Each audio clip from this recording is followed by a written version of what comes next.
ꯉꯁꯤ ꯐꯣꯡꯉꯤꯕ ꯑꯩꯈꯣꯏꯒꯤ ꯑꯩꯒꯤ ꯄꯨꯟꯁꯤ ꯂꯝꯕꯤꯗ ꯍꯥꯏꯕ ꯑꯩꯈꯣꯏꯒꯤ ꯑꯩꯒꯤ ꯄꯨꯟꯁꯤ ꯋꯥꯔꯤꯒꯤ ꯂꯥꯏꯔꯤꯛꯁꯦ ꯃꯁꯤꯅ ꯑꯩꯒꯤ ꯑꯍꯨꯝꯁꯨꯕ ꯂꯥꯏꯔꯤꯛꯅꯤ ꯍꯥꯟꯅ ꯑꯩꯈꯣꯏꯒꯤ ꯁꯩꯔꯦꯡ ꯂꯥꯏꯔꯤꯛ ꯑꯅꯤ ꯑꯃ ꯐꯣꯡꯈ꯭ꯔꯦ ꯑꯗꯨꯅ ꯑꯩꯒꯤ ꯄꯨꯟꯁꯤ ꯋꯥꯔꯤ ꯑꯩꯒꯤ ꯄꯨꯟꯁꯤ ꯂꯝꯕꯤꯗ ꯍꯥꯏꯕ ꯂꯥꯏꯔꯤꯛꯁꯤ ꯑꯩꯒꯤ ꯄꯨꯟꯁꯤꯗ ꯊꯦꯡꯅꯔꯛꯈꯤꯕ ꯑꯋꯥꯕ ꯅꯨꯡꯉꯥꯏꯇꯕ ꯀꯞꯅꯤꯡꯕ ꯑꯗꯒꯤ ꯃꯌꯥꯝꯁꯦ ꯑꯩꯈꯣꯏꯒꯤ ꯂꯥꯏꯔꯤꯛ ꯂꯥꯏꯁꯨ ꯇꯝꯃꯛꯄꯗ ꯋꯥꯅ ꯑꯩꯈꯣꯏꯒꯤ ꯆꯔꯥ ꯍꯦꯜꯂꯒ ꯁ꯭ꯀꯨꯜ ꯆꯠꯂꯛꯄ ꯃꯗꯨ ꯄꯨꯝꯅꯃꯛꯇꯣ ꯃꯗꯨ ꯅꯤꯡꯁꯤꯡꯉꯨꯔꯀꯥꯟꯗ ꯑꯩꯈꯣꯏꯒꯤ ꯑꯩꯅ ꯁꯨꯝ ꯏꯊꯣꯛꯆꯕꯅꯤ ꯑꯗꯨꯒ ꯑꯩꯁꯤ ꯌꯥꯝꯅ ꯇꯣꯟꯅ ꯍꯥꯏꯇꯥꯔꯦ ꯑꯩꯈꯣꯏꯒꯤ ꯁꯦꯠꯄ ꯆꯥꯕ ꯅꯤꯡ ꯊꯨꯡꯗꯕ ꯑꯗꯨꯃꯥꯏꯅ ꯇꯧꯗꯨꯅ ꯍꯧꯔꯛꯄꯁꯤꯅ ꯑꯩꯈꯣꯏꯒꯤ ꯑꯩꯁꯦ ꯑꯍꯥꯟꯕꯗ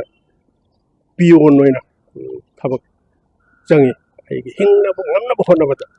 ꯄꯤꯌꯣꯟ ꯑꯣꯏꯅ ꯊꯕꯛ ꯆꯪꯉꯀꯥꯟꯗ ꯊꯕꯛ ꯄꯤꯌꯣꯟ ꯑꯣꯏꯅ ꯑꯩꯈꯣꯏꯒꯤ ꯗꯤ ꯑꯦꯝ ꯀꯣꯂꯦꯖ ꯁꯥꯏꯟꯁꯀꯤ ꯂꯥꯏꯕ꯭ꯔꯦꯔꯤꯗ ꯕꯨꯛꯃꯦꯟ ꯍꯥꯏꯕ ꯊꯕꯛꯇꯨ ꯇꯧꯔꯀꯥꯟꯗ ꯃꯗꯨ ꯇꯧꯅ ꯇꯧꯅ ꯑꯩꯁꯦ D M college arts and commerce ꯍꯥꯏꯗꯨꯗ ꯕꯤ ꯀꯣꯝꯁꯨ ꯇꯝꯃꯦꯕ ꯑꯗꯨ ꯊꯕꯛ ꯇꯧꯅ ꯇꯧꯅ ꯂꯥꯏꯔꯤꯛ ꯇꯝꯕ ꯃꯗꯨꯒ ꯑꯅꯤꯁꯦ ꯄꯨꯟꯅ ꯇꯧꯅꯕ ꯍꯣꯠꯅꯕꯗ ꯑꯩꯁꯦ ꯑꯋꯥꯕ ꯃꯌꯥꯝ ꯑꯃ ꯊꯦꯡꯅꯩ ꯏꯃꯥꯟꯅꯕ ꯃꯌꯥꯝ ꯑꯃ ꯀꯣꯂꯦꯖꯇꯨꯗ ꯇꯝꯕꯅꯤ ꯃꯣꯏꯅ ꯀꯥꯟꯇꯤꯟꯗ ꯆꯥ ꯊꯛꯄ ꯂꯥꯛꯀꯅꯤ ꯑꯗꯒꯤꯗꯤ ꯑꯩꯅ ꯄꯤꯌꯣꯟ ꯑꯣꯏꯕꯅꯤꯅ ꯀꯥꯟꯇꯤꯟꯗꯒꯤ ꯆꯥ ꯂꯧꯕ ꯆꯠꯀꯅꯤ ꯃꯗꯨꯗꯩꯗ ꯃꯣꯏꯒ ꯑꯩꯒ ꯊꯦꯡꯅꯕꯗꯨꯗ ꯑꯩꯅ ꯑꯣꯏꯈꯤꯕ ꯐꯤꯕꯝ ꯑꯩꯒꯤ ꯃꯤꯠꯇꯒꯤ ꯄꯤ ꯇꯥꯔꯛꯈꯤꯕ ꯄꯨꯝꯅꯃꯛꯇ ꯑꯋꯥꯕ ꯃꯌꯥꯝ ꯑꯃꯁꯨ ꯈꯥꯡꯅ ꯑꯩꯁꯤ ꯃꯤ ꯑꯣꯏꯗꯕ ꯌꯥꯗꯦ ꯍꯥꯏꯕꯒꯤ ꯀꯩꯅꯣꯁꯤꯗꯩꯁꯤꯗ ꯑꯩꯅ ꯑꯗꯨꯃꯥꯏꯅ ꯇꯧꯗꯅ ꯕꯤ ꯀꯣꯝꯗꯨꯁꯨ ꯑꯃꯨꯛ ꯄꯥꯁ ꯇꯧꯔꯀꯥꯟꯗ ꯑꯩꯈꯣꯏꯒꯤ ꯂꯥꯏꯕ꯭ꯔꯦꯔꯤ ꯁꯥꯏꯟꯁꯁꯤ ꯑꯃꯨꯛ ꯇꯝꯃꯦ ꯇꯝꯃꯀꯥꯟꯗ ꯂꯥꯏꯕ꯭ꯔꯦꯔꯤ ꯁꯥꯏꯟꯁꯁꯤ ꯇꯝ ꯂꯣꯏꯔꯀꯥꯟꯗ ꯑꯩꯁꯤ ꯂꯥꯏꯕ꯭ꯔꯦꯔꯤꯌꯥꯟ ꯑꯣꯏꯔꯦ ꯑꯗꯨꯃꯥꯏꯅ ꯇꯧꯗꯅ ꯑꯗꯨ ꯁꯨꯝꯕ ꯃꯌꯥꯝꯁꯤ ꯇꯧꯔꯛꯇ꯭ꯔꯤꯉꯩꯗ ꯑꯩꯁꯤ ꯑꯩꯈꯣꯏꯒꯤ ꯏꯁꯇ꯭ꯔꯒꯜꯁꯦ ꯑꯉꯛꯄ ꯐꯪꯅ ꯇꯧꯔꯛꯄ ꯁꯝꯅ ꯍꯥꯏꯔꯕꯗ ꯑꯩ ꯈꯧꯄꯨꯝ ꯗꯥꯝ ꯀꯥꯏꯅ ꯑꯩꯈꯣꯏꯒꯤ ꯅꯣꯅꯦ ꯗꯤꯁꯇ꯭ꯔꯤꯛꯇꯒ ꯂꯩꯔꯤꯕ ꯈꯧꯄꯨꯝ ꯗꯥꯝ ꯍꯥꯏꯅ ꯃꯃꯤꯡ ꯌꯥꯝ ꯆꯠꯄ ꯃꯐꯝꯒꯁꯦ ꯑꯩ ꯃꯗꯨꯒꯤ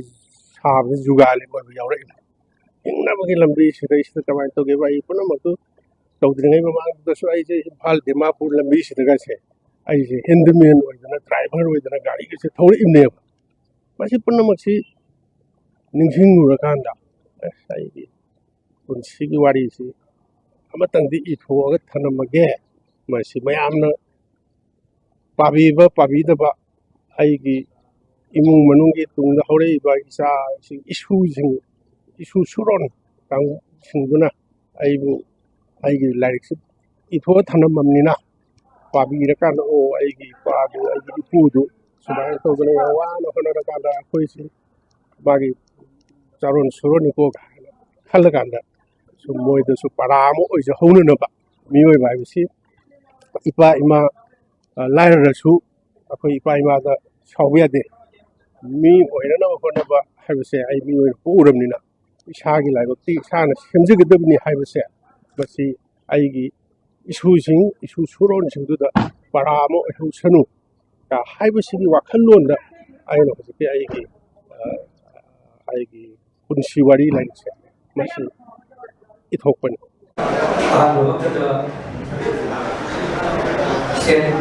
Central Library Park, Auditorium Selection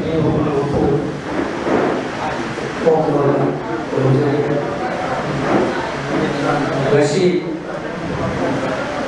Julai Kutaro Singani Sundat Perunga Singba Haji Uleki Jaya Pramuka Masida Sri Kajam Sawa Singari Ba Aini Pungsi Lambi Lahai Ba Asari Pungsi Wadi Lagisi Pung Informasi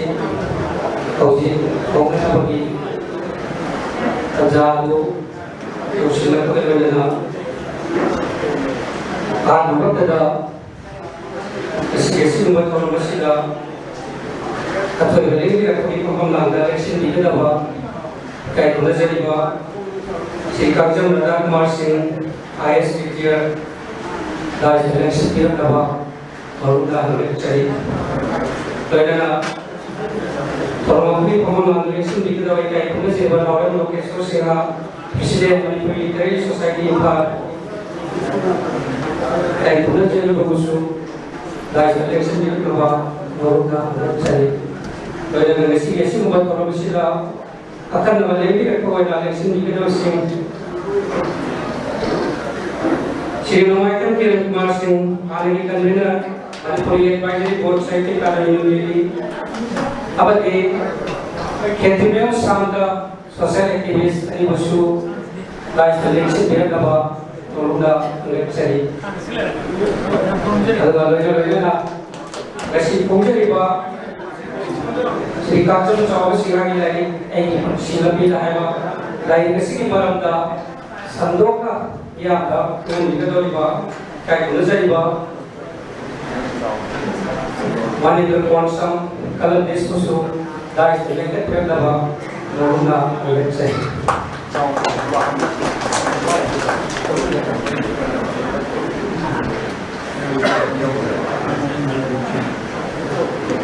kay kunazariba Singapore election di kepada undangan dari sisi nasional sebagai ini sabut betul ambil nama bagi volunteers ko consider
Korobi Baila sudah bilang kata presiden dari sendiri bagi kami sendiri bahwa kait menjadi hukum aku dalam hukum orang ambilan dapat pemuda menjadi Muhammad Kaibul Rahman Khan Managing Committee Member Multiple Society Palu dalam hukum orang ambilan dapat pemuda Sige July 2025 tháng January ki yai from masjida kai nazari roza kamjam saw posting ko nahi ba ai kon silapida hai balai kasi ki singlem labat orang masjida yang bi rakliba pai kai ahan mamaktada nasigi tanggal beleng pedi ba oi beleng pedi tingmi rakpa kai kuna matematik cara ba Sri Kajam Radha Kumar Singh IS retired Ojana Ojagi Children Matam Mukai Kopega Asigi Chinglim Laboratorium Asigi Matam Kajiktan Kai Kopega Asigi Lamata Manipuri Literary Society Ki Maikai Dagi Oja Ngai Lita Kai Kumtok Sani Loina na ngasigi thauram masigi thauram mapu ina lengkapiriba kai nazariba oja Sri Naurem Lokeshwar Singh Manipuri Literary Society Impal ki president oibiriba ojana su oja chillo matam kai kopiraga ngasigi thauram masigi yamna maruoiba mikup kharadan thauram masigi thauram mapu ina lengkapiraga ngasigi thauram gi leiteng oibibagi dama oja busu kai na bochari aduga Manipuri Literary Society Impal dagi oja taram bochari makata bada hanagi convener Manipuri Advisory Board Sahitya Academy New Delhi kai nazari oja Sri Nomaichung Kiran Kumar Singha amadi social activist oja Sri Ketrimay Santa anina akan na malambir pagi famama lang election bibagal oinana ngasigi thauram masigi damakta achin bakaya kai kopiraga thauram masigi yaw dabai yadi haina ngasigi Manipuri Literary Society bu nung sibabigi damaklan kopiragpa gidamak oja ani busu kai na jabagal oinana taramo cheli loinana ngasigi lairi ngasigi thawai happy gadaba kai nazari ba oja Manindra Konsang lairi ki maram dawangang bigani oja busu ngasigi chillam numida sita chillam matam kai kopiraga ngasigi Manipuri Literary Society na sinjari ba thoram masira yang election biduna thoram masigi mangal happy na bagida magta ngasigi phampham lang dalang kapiri ba oja busu taram cheri aduga Manipuri Literary Society Impal dagi kai na sa chari bing wainamat amamam tapan jadragasu masi mang election biriba lamdam sige Manipuri corridor da saknai raba oja guru kaya na sige namit sige jingiraba ta masila thauram masigi da magta election biraga lengkat biraga thauram masigi mapung fan bagi da mag amadi ngasigi lai pong bagi thauram masida mangal happy bagi da mag ngasigi lamdam sige Manipuri corridor saknai da boja kaya asu kai kam jo uttu sa bagal na tara cheni Manipuri corridor da man thana cheliba oja guru kaya gi saksing nasi mang election biri oja kuding makpu amadi Manipuri corridor subiri ba isilinaw kuding mag oja guru kuding mag aiba aibi kuding magpusu nasi Manipuri Literary Society gi mai kai dagi nasi oja kangjam chaw singani gi ba ai gi punsi lambida ha lai kasi phung bi thoram masida saruk ya jagani hanya lakuna thoram gi Beting mabiri ba oja kuding makpu maruk pang kuding makpu aiba aibi kuding makpu Manipuri corridor bunung sibiri ba nung sibiri bi kuding makpu kai kun najabu chabagaloi na tara mo cheri loina na nasigi function na sige program na sige thoram na sige yamna maruoi diba electronics and print media gi ichelinaw sing saknai rabo oja sing gusu tara mo chabagaloi na kai kun najabu cheri kono koi kai kun na tara mo yo lobi ke Akan ngasih oke ba Julai kam ini koi belum terlibat apa mengalami mengakai kau malam di kita di ekonomi hanya di bawah pada mesti baik mingguan kesari kayak mesti di bawah dan tiada lagi kita bagi kaki kawan lah aku boleh boleh itu sih boleh itu lah di bawah untuk siapa wala sini ba pun nama ay sini ba semua sini pun nama ini kakang kira-kira jadi kawan lah aku boleh lah orang macam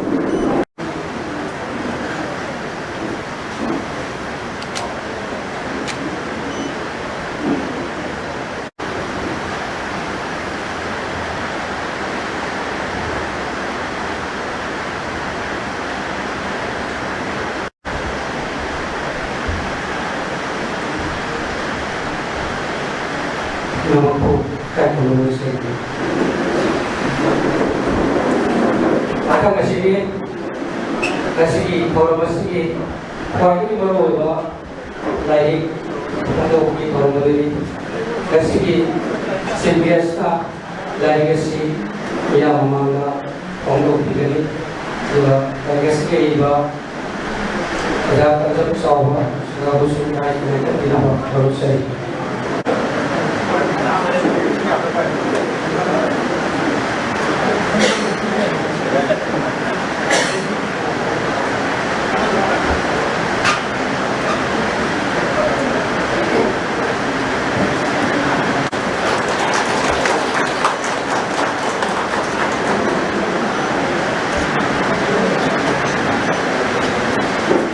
July di tahun 2025 ini merupakan tahun ai kunci lebih dari bahwa berbagai macam software seperti function. Sehingga kemudian terbentuk tanggung jawab IS sekian IS yang mengambil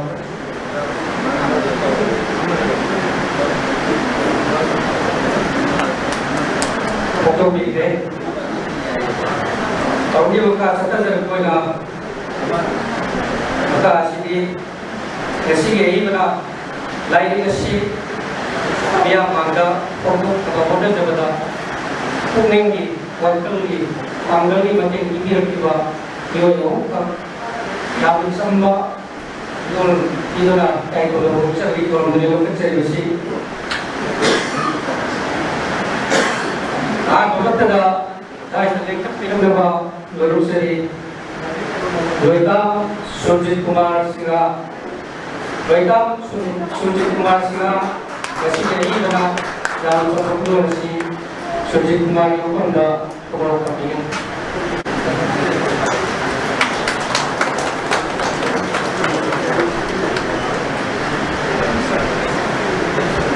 Matang dah selengkap film nama Nurungan Kencani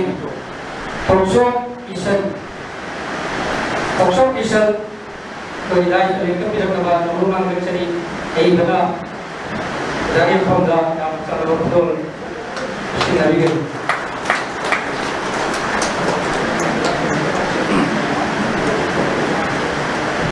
Batang dah Awi dah Macam betul Kambingan apa Nongtombang Babira Nongtombang Babira Dah selengkap tidak berurusan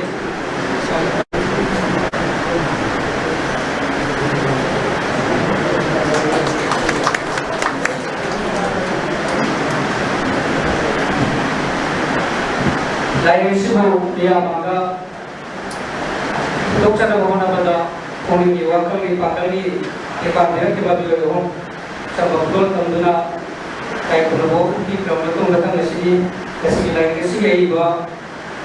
sini kata jawab singana lain ke sini kayak ini mah di benar dua lain ke sini iba nak lain ke sini orang mana pada tengah kiba berbawa mai kau pada dia mampu kami ini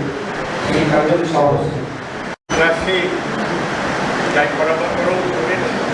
ID silapita ada mingkotba ID sigiwari lain asi bomba meminta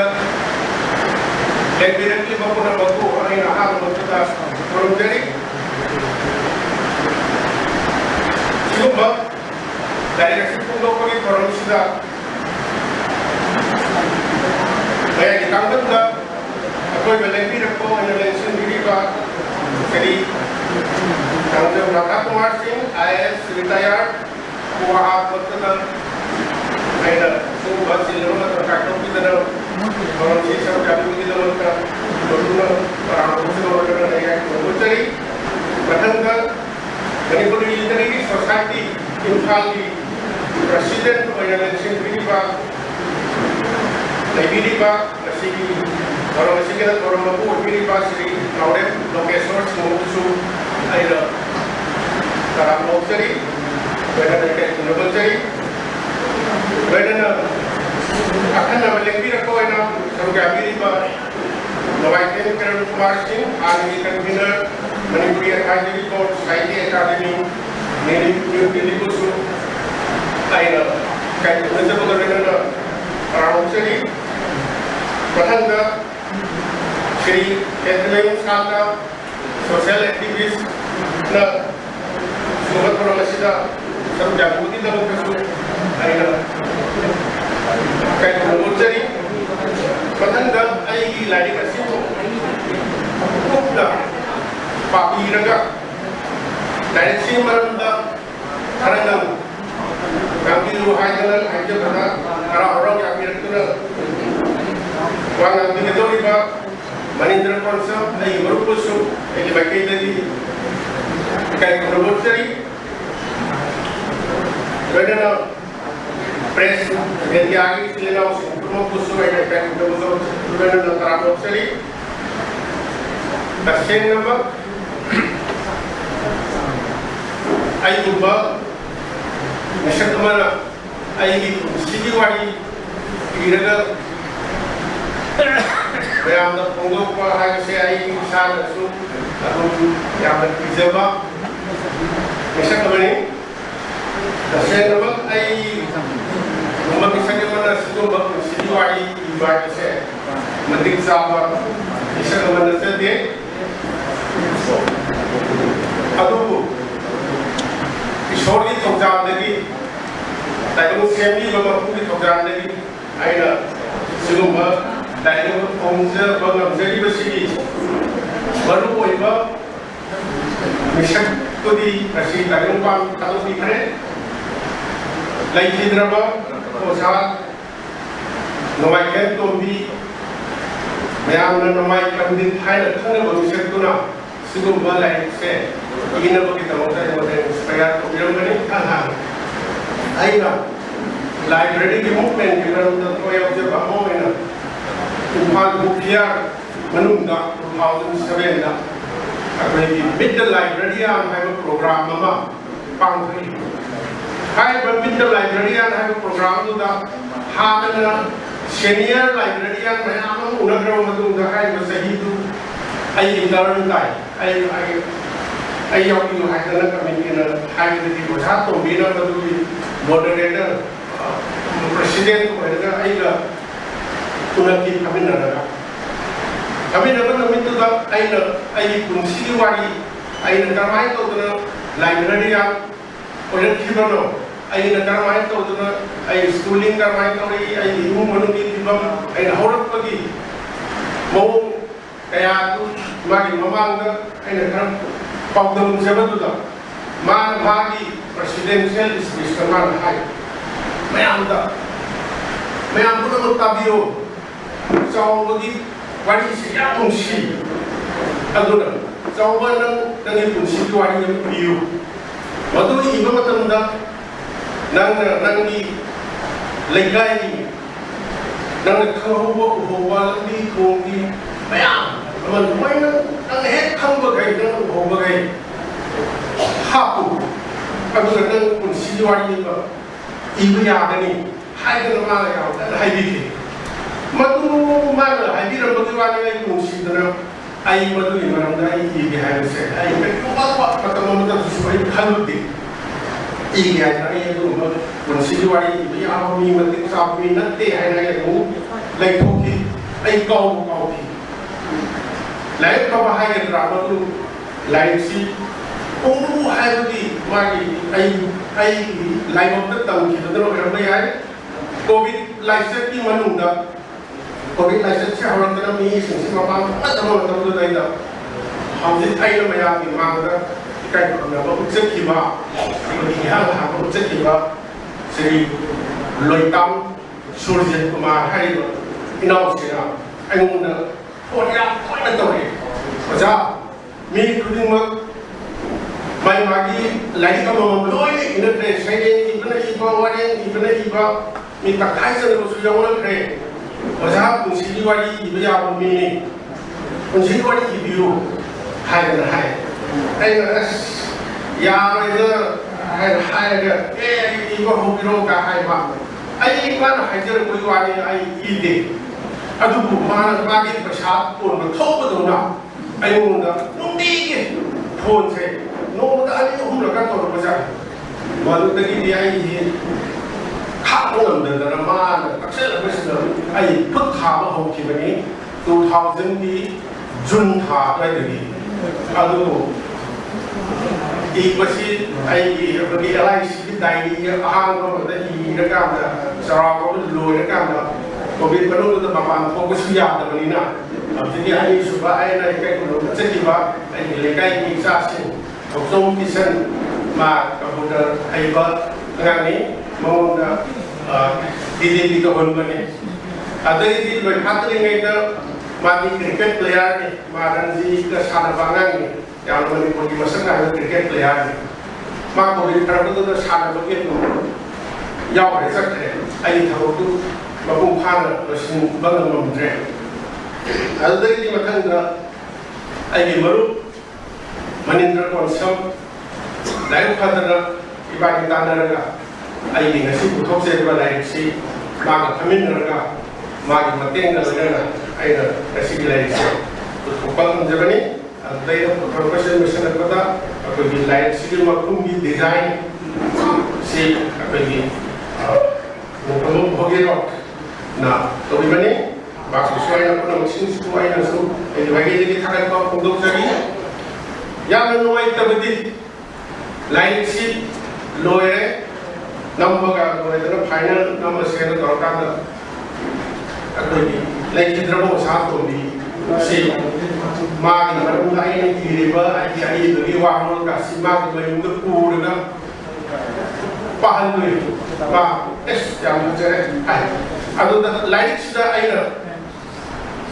ay iwan sa sendin sama ay na hapse ay iwan hawak ko ipun si madu kada kasi niya ang dinadana to na tawriba pun sila ay hawak ko juga lain si pun tu urakan ni na ay ko hangoy ba ko katsama tinanin na mo ko kadra ay hawak ko ha ko kalor kada ay mo handan kandi kidra ka hay ga ay mo sing na ba kijama mo ko say hay senden sa na happy basi wa to bina kay mo sa mo si katsam si pulong pinong dahil ito ka sawa kaya ito kandiya mina ito kandiya nito di mina di kaya maano na kaya yan yung sa ika katsariya na ito di sentence to ay na katsari ito di ay sidi ay ilayin sila yung nungai pa awa minti pita pa kaya hindi ka nila ang pakira di ay external siya anak pa ni ito da masyadong kita ito bagi matang si mak apa nam kret si wai nohi paru kahar grup manindra par mati kase osaki tahan jaka bani adu ai di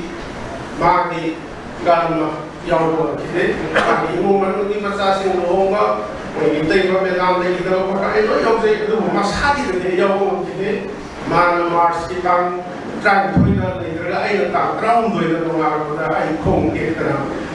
lấy đấy từ đó anh sẽ qua một ngoài đấy anh thôi nó có đi cái lâu rồi đó ông ngoài ta có mà tôi phục nó lấy từ ngày sinh đi anh ở sáng rồi không đó anh thôi đó anh lấy chi cho nên là anh sáng tham gia đi các gia đi mình đi về rồi nên nào đó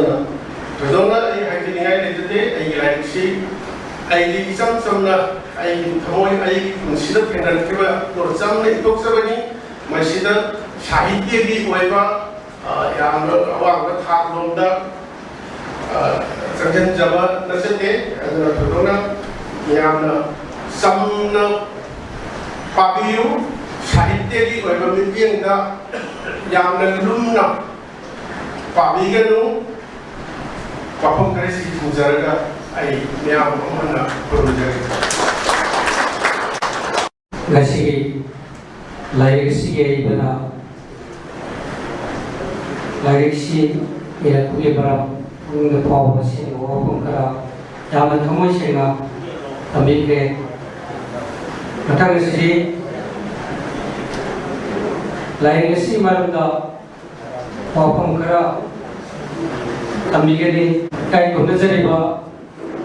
Manindra Khonsam Kalnis daga alagi sanatomi da sobiraba miyamna kari bumamtaga sinagi kasi pokjai roja sawi ai kunsilami laiba laigasi mamalu pa satro tawani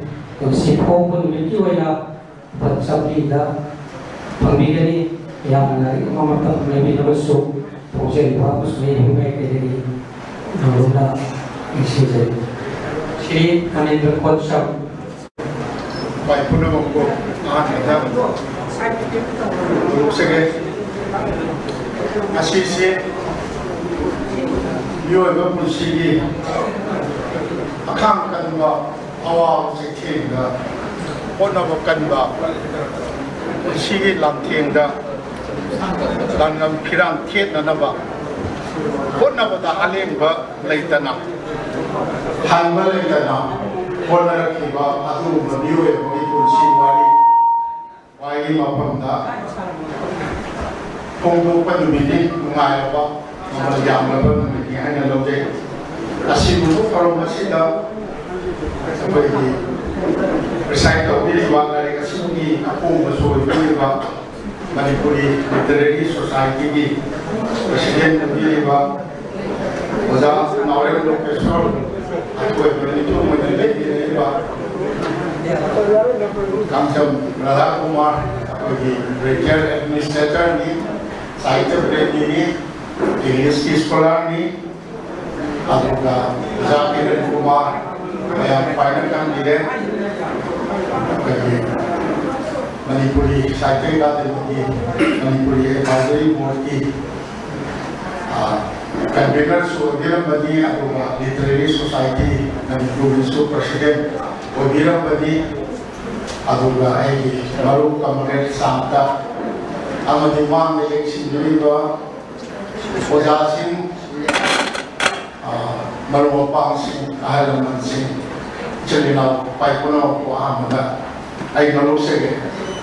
ado ojagi oja ai maru oja sau tai si mama ai mon da kai ko khara ai jau kai na ai ni ko si ai hai ko de training ai nó mung thung bom bagio hay là cover design to bị được hay rồi ai mayang pai mayang mama ang tam sakta sa dota ka di inaw si ko sa di mamal si ang mong na sa kanya inaw mung thung bom bagio si Manipur da computer hay si ko aga tai set to na wa si da pa ki hana mai dai mai ki post ko ko na ba masih mau kalam tera kalam kita lera betul, aina kabar tera kaya ai izin tera kaya utana, tahu betul ni Milan di masih kaya tu nabi ni, ada apapun zaman ni masa mungkin usi art college tu jauh ini, masuk dan struggle terapa, niu yang mana, mami sen semua itu mana kau kerja jauh mami tanah lega, waktu usi semua kami aina, kau itu kerja tapi thari itu mana. Final tar thagi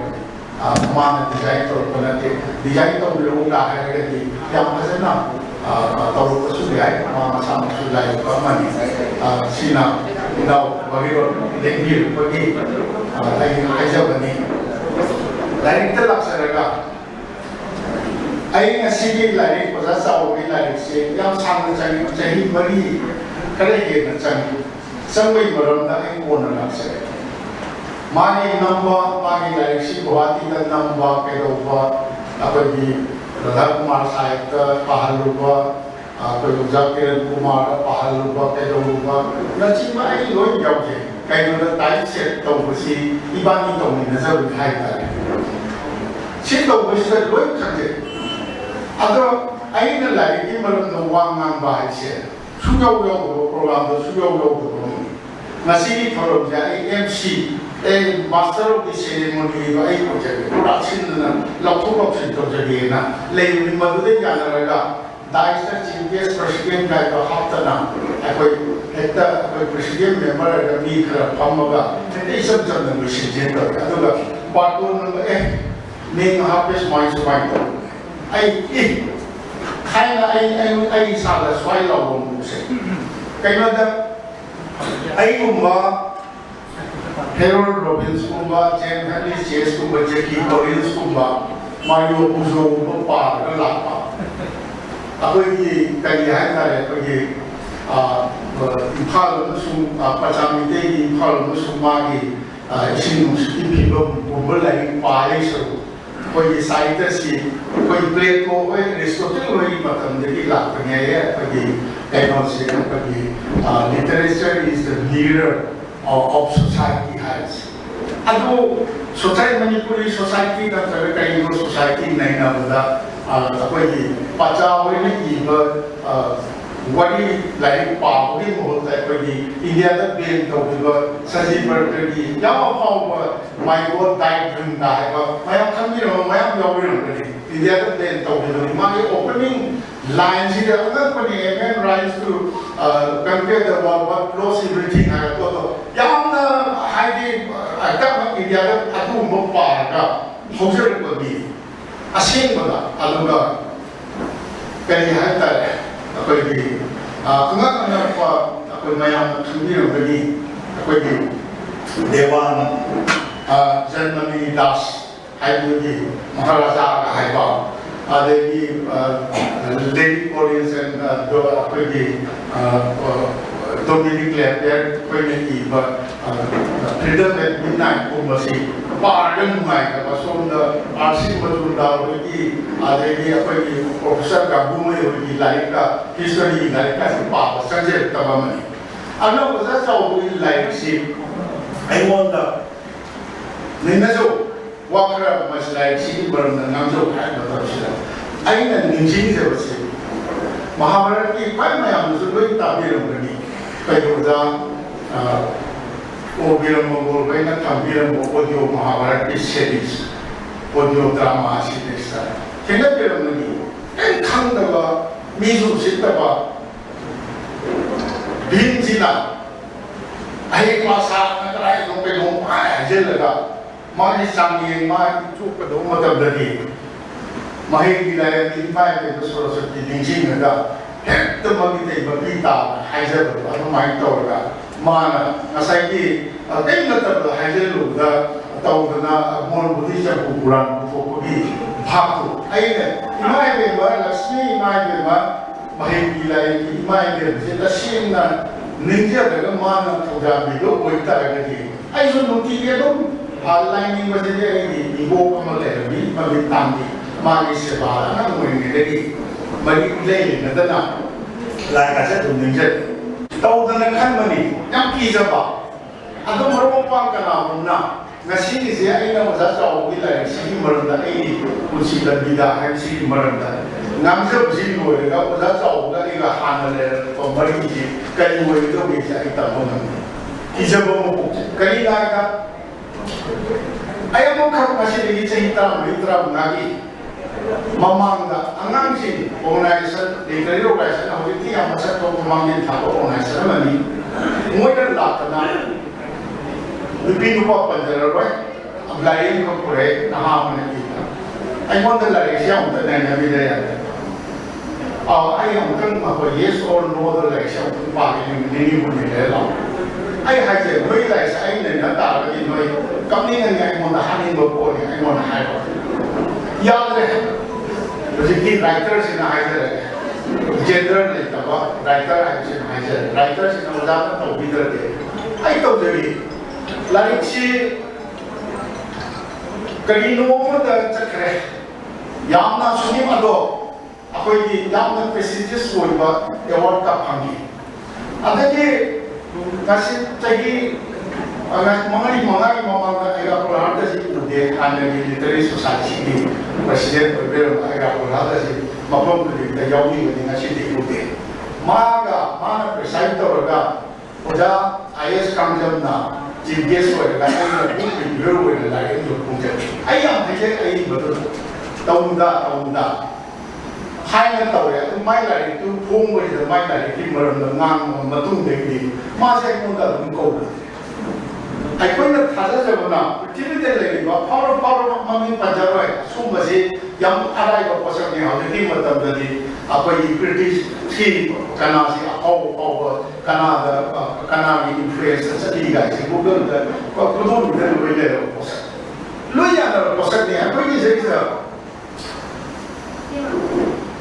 review would write scholarly analysis analysis Hypersi Gumba, cinema or drama or Lila or Masila. Although I avoided the Tassin, I was a hazard, saying the hazard and I saying this young boy over this Sunday for I was in the Gaiva, as some Pazaria to Torega Pine. Other power that you call the kind of silly love philosophy,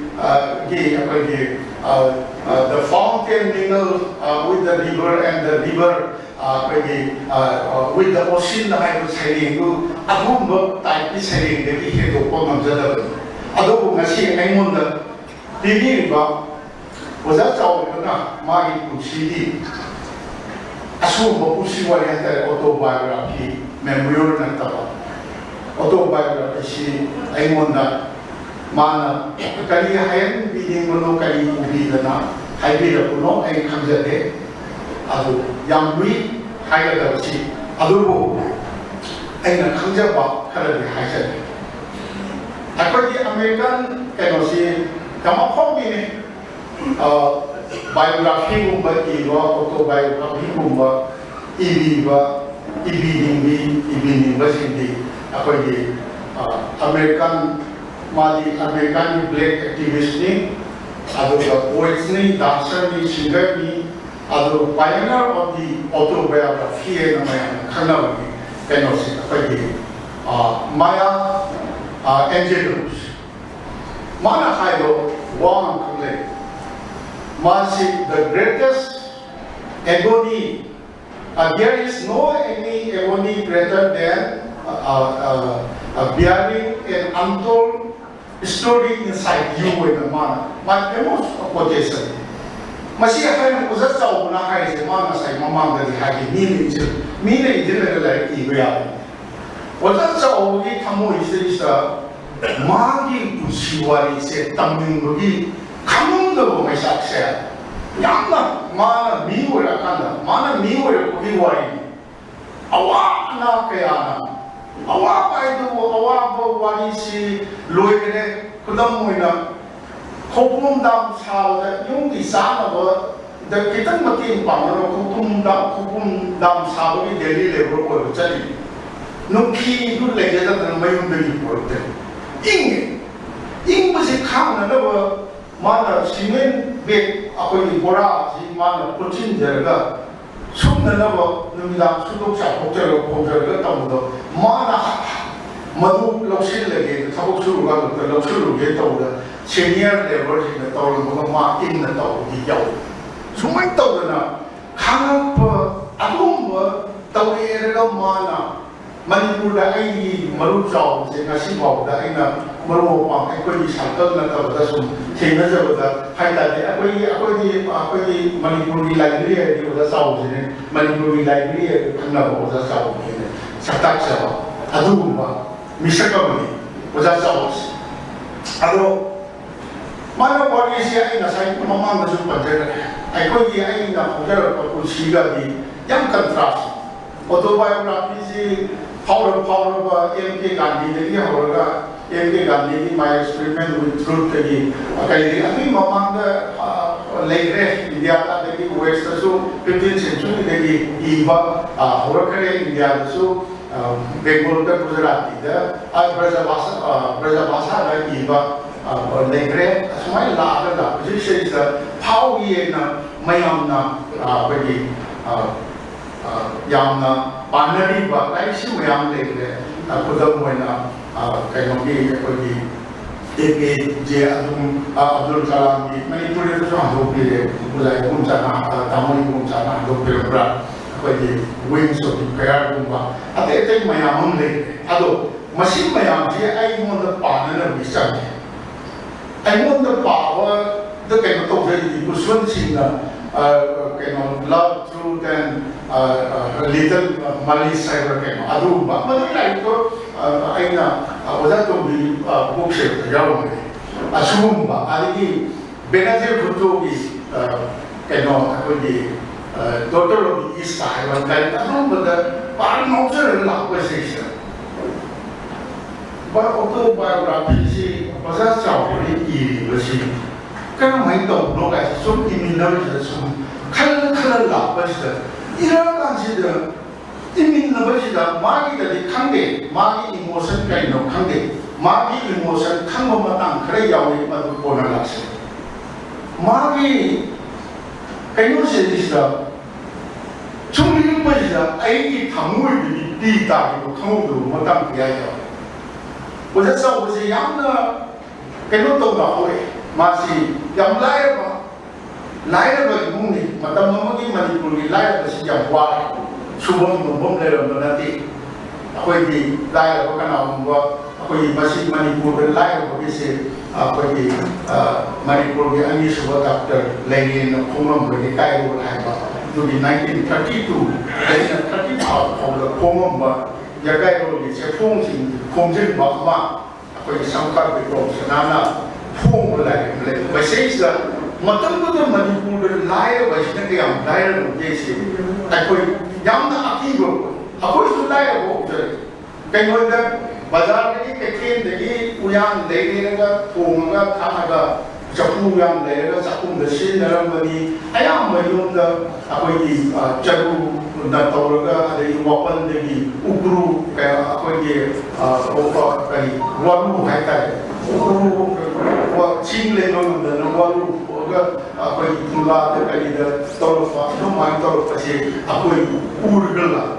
अदुम वो पुरुषी बनी मरे लाने काम तमिंग वो सब चावल की पुरुषी बनी वो बड़ी इंसेस जिंगू को यूं तो चला वाला ना बाप आई बिजिंग करे कोई इमारत ना बाप ना लंबी ठंडरी वाला वही तासु पौधुम पौधे Somi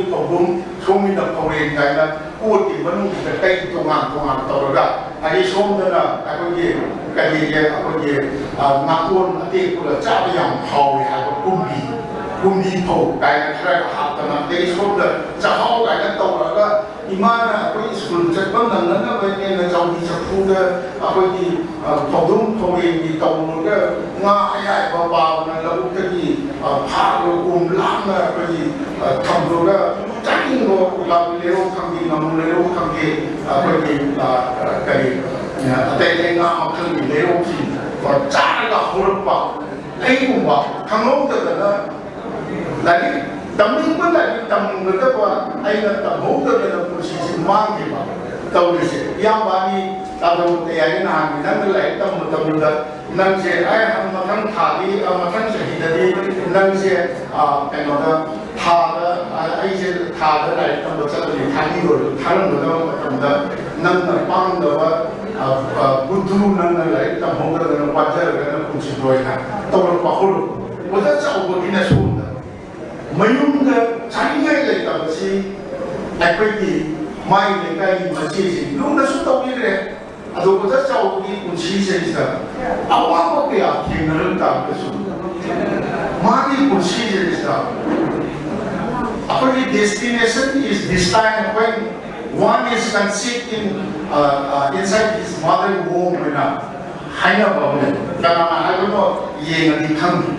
mari ni bagi kursi penting magi destiny se magi mama aku ko mama ki wong manu kan sipai to mi put da le dia hai se masi hai magi kursi se isa magi kena ba mi se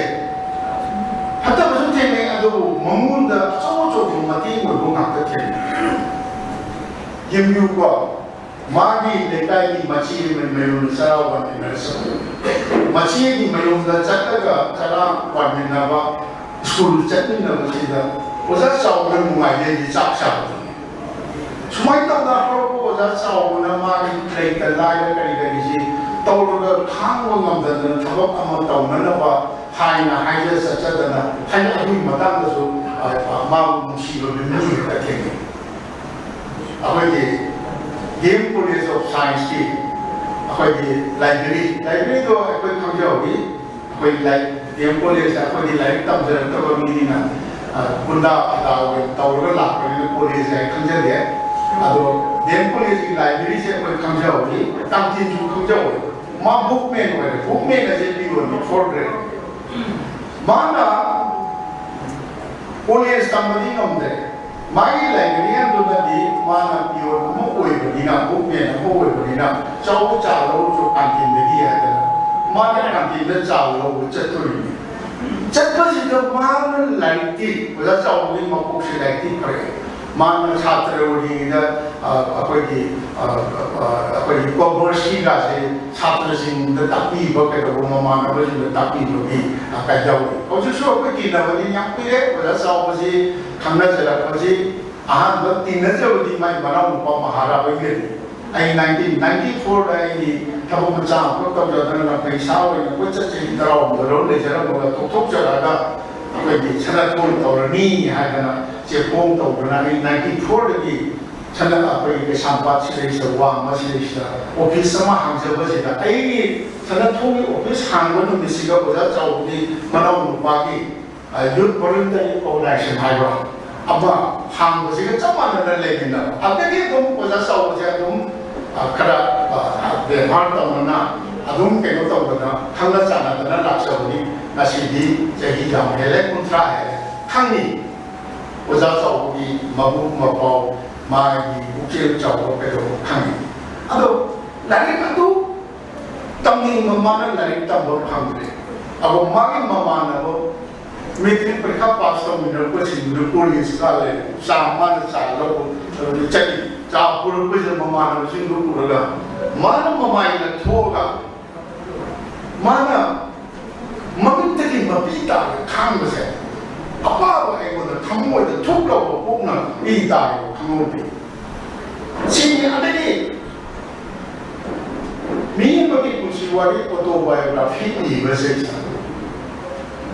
ꯃꯤꯁꯤꯅ ꯀꯗꯥꯏ ꯐꯥꯎꯕ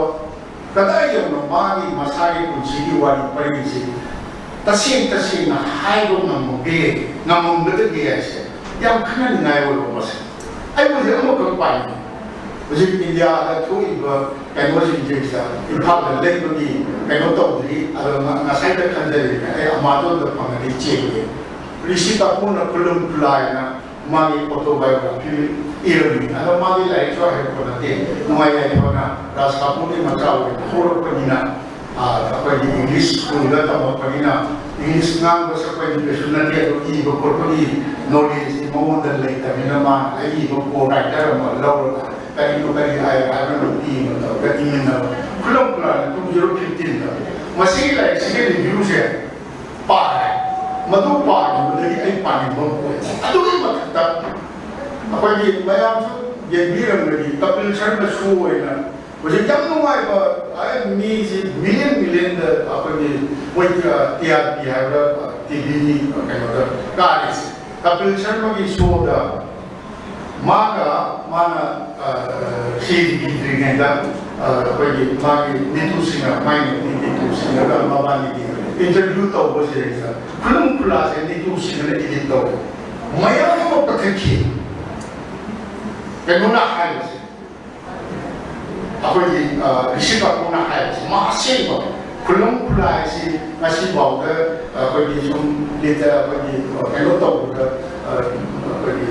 review का सुम खबर दा करी दा थेंगो मतदा यामना करी है तरे यामना बोल होइबो ऑटोबायोग्राफी अमनि ना लौने अदुम तौदा ओजा सावबो सु मा अखाबु लेता हाइबो दो आइना टाइप से तौमिनजरिबो आइना ए मसी मतम सिमदि खरे थेंगो खजिन तौदा तौसी हाइबो याव अदगी अमु लोई देना थागरगा लिटरेरी सोसाइटी जो मई इडिटोरियल बोर्ड अम ले माय बोर्ड को ने ये का हिमनी ममिंग बन खरा तो कखन ओइना कखन है मदु कखन है सुमाई तो अतो आई ममिंग याव बनु पनबदु आई काय दा बाय सुमाई तो दा कोना नसाई एमके गांधी की मागी my experiment with truth and autobiography hai khana bodu adudi akoi literary critics in ma seminal autobiography ni hai da ꯊꯅꯝꯌꯦꯁꯦ ꯃꯌꯥꯝꯗꯁꯨ ꯍꯦꯟꯅ ꯈꯪꯕꯤꯔꯝꯒꯅꯤ ꯃꯥꯒꯤ ꯍꯦꯟꯅ ꯁꯦꯝꯗꯣꯛ ꯁꯥꯗꯣꯛꯄ ꯌꯥꯕ ꯀꯩꯅꯣꯅꯤ ꯑꯣꯇꯣꯕꯥꯏꯑꯣꯒ꯭ꯔꯥꯐꯤ ꯑꯃꯅꯤ ꯑꯣꯖꯥ ꯆꯥꯎꯕꯒꯤꯗꯤ ꯁꯦꯃꯤꯅꯦꯜ ꯑꯣꯏꯗꯦ ꯃꯥꯒꯤ ꯃꯄꯨꯡ ꯐꯥꯔꯦ ꯃꯥ ꯍꯥꯞꯆꯤꯟꯕꯗꯤ ꯌꯥꯏ mana mari untuk sudah mari baru apa sih kenapa di tercapai naruba ada di dari literary organization ni mayam group ama pada secara lebih chapter ani jauh ai sama ka apa sampai aina apa di dema di hai di chapter ni kan apa sebenarnya le betul kumang okomati mani pun gawe na jadi syamuri mani pun ya tengah koi ni syamuri mani pun otok tu so lagi yung konsepto katale bahani pagdagi chati hai targadi apoi 900 kilometer hel hauti apoi Dibrugarh mana ka bogi bilena thong ma sagar bina apoi khara samna kilometer chabi jama de go ya adu badai ga apoi kai hai tare histories are made by the brave China aina we told that we see bus MSC bus mobile chakiba kumse da mu da maya hamne machine hapo matamdi da I want to yam ajin mo mo da adu matakta mu akoi nalando baba aina akoi kasanda bujiti nalando baba se akoi marakta maitei nataba mingi di jam so ma ma tau na ji para pa ki ga hara khana ba se akoi pun na chape na ba amok ka no mai ba jani ni madu katana ji apara sami ke ma ji di akoi okomati manipuri ba wa da jani no ko se ani chi mo katada akoi lai achou lai oi ba ya ba wasan ba ki ya ha ni madu khap ma matam lai ni ma matam lai ni re aduga magi muslimasi larik sudah thongba thongina mai larik sida amasu hamni masi am to mana ai yang thuna thongin ba je aina ha zasawa sahi tara satsano nami kusi wali larik sa ani ra ahum ra thong ba ya te ngasai aina mathang ka jegi ba mase mem koi nemyor ibada magi koi maya enjolo se America active sport how final of the autograph modern autograph of the highlights mani ba consider like tare phone magi memory autograph itu maya nama di bang di ba dai ba koi sabagi khapta matak das matak legend di ba sehingga hena emang di kantor ai di sana kalau ajar saya di bimbi sabta kau saya kalau bukti dari orang ngajar atau ujar sahaja hari bersama ina katanya kayak hayran betul hari bersih tasnya biografi dia ai acau punya nak kanjaba mayam lobi ram dia ai Mungkin pahari biografi ai full cap sawa ai ijar ai pabung di kawasan Binoy hadana magi ai ijar di wani hadana masih ibu matam jeda biografi berarti ai berarti hini ada lain hini bermi bagi sekarang lain tak to ya sudah si lain kita bermi ibu sudah aku yang menunggu nanti jeda hai kau ya musak hai kau ni haigokning kusat siya ay nasi kaya mayami mamanga pudong sa ulogyo hayo inaw susi samulong tadi masih loy na mga saitegi circle siya literary circle na loy na mga kami mana chay mani mga soro mani mana sitiyo protela wasa kong bigi malamda akang maga manindra konsang ayga mamay tong biga Wasa tu di profesor tu di beranda. Loiler, kau mau je amat tak cerita dari iu. Loiler mak iu lagi kau pun gini tak tak. Ai wasa tu di wasa kamai itu nasi. Ai nang ini mak ibang loiler kau wari je iu. Hai, A4 size 14 point size 56 page iu. Lagi masa Shema matanda was more than 130 pages of it. Madur lawyer mana company Congress sata company bani ke dawani masih torakanda kira kanjida was that to be the normal साहित्य परिषद की देशदा और पामिनर ऐसी मतंग से लोग सी मतंग से लोग सी मतंग से लोग सी न तुम तो गई है और जब करे तो आई ना हज़ार ये असुम बनी थी सोच तो मेरा मुँह एक तो के सोच तो गई मधु में आई मधु पढ़ाई ले गुना जी इनाउ वो सोची थकना था मधु फूंग न मछली आई ना खंजे आई सागे कुछ नहीं ऑटोबायोग्राफी में जो है आई गुना कहीं मतलब न्यू न तंतुनिंग दबा अदेगी तम्मोंग मुई दबा थोको वाथोक ना थल कुछ मोए अदो वज़ाब चाओगी ना माना न्यू न लिनिंग दबा वारी नहीं अदो जनी का साइ क्या साइ अते अकोई वहीं सो की पैर कुबा अगे नेशन मदरागे कलिये फ्रीडम कलिये अदो वारी जो पानी में बोलता याम बोल वही तो मागी कुड़ी दा मागी कहोजी जैसा याम बोल वही ना याम शेख में वो सुन सुन मागी तो क्या है नहीं कहते तो पानी में ऐसी लाइट जो ले रहे हैं कलाई बताओ अब तो पानी तो उधर याम अनप है सुन सुन लाइट तो दा है वो याम अनप शिव है वो ना मिलाई ना क्या वो बता नहीं अगर उसे सब जो माइंड तो नुशी नवगी आहां को कुंडा रखोगी मां नुशी बगी पतना था थमुई कायवा नुशी जब बगी मान लायर नंबर कोई जना अपने नुशी ना हाइबो नम बिदो आनी मखंगी खंगरी थमुई पाव खंगरी मिट का पाखुम से ना उधर पाखुम खंगरी आदो असीम बताए वो फुंगो पुंगम बिदो ओजा चाव कुछ वाली masih mungkin loina bi lagi bi sana bi oja sana jauh bi na peite mana ye lam magi la siki bada magi macan lupi magi loina bi imu manung jauh mana lai si pung bada oja dingam dah oja macam ini kita kari umur pung tak jadi ai isu lupi ga isu lupa ga pahawa mengena hai rasa mai masuk ke kita कोई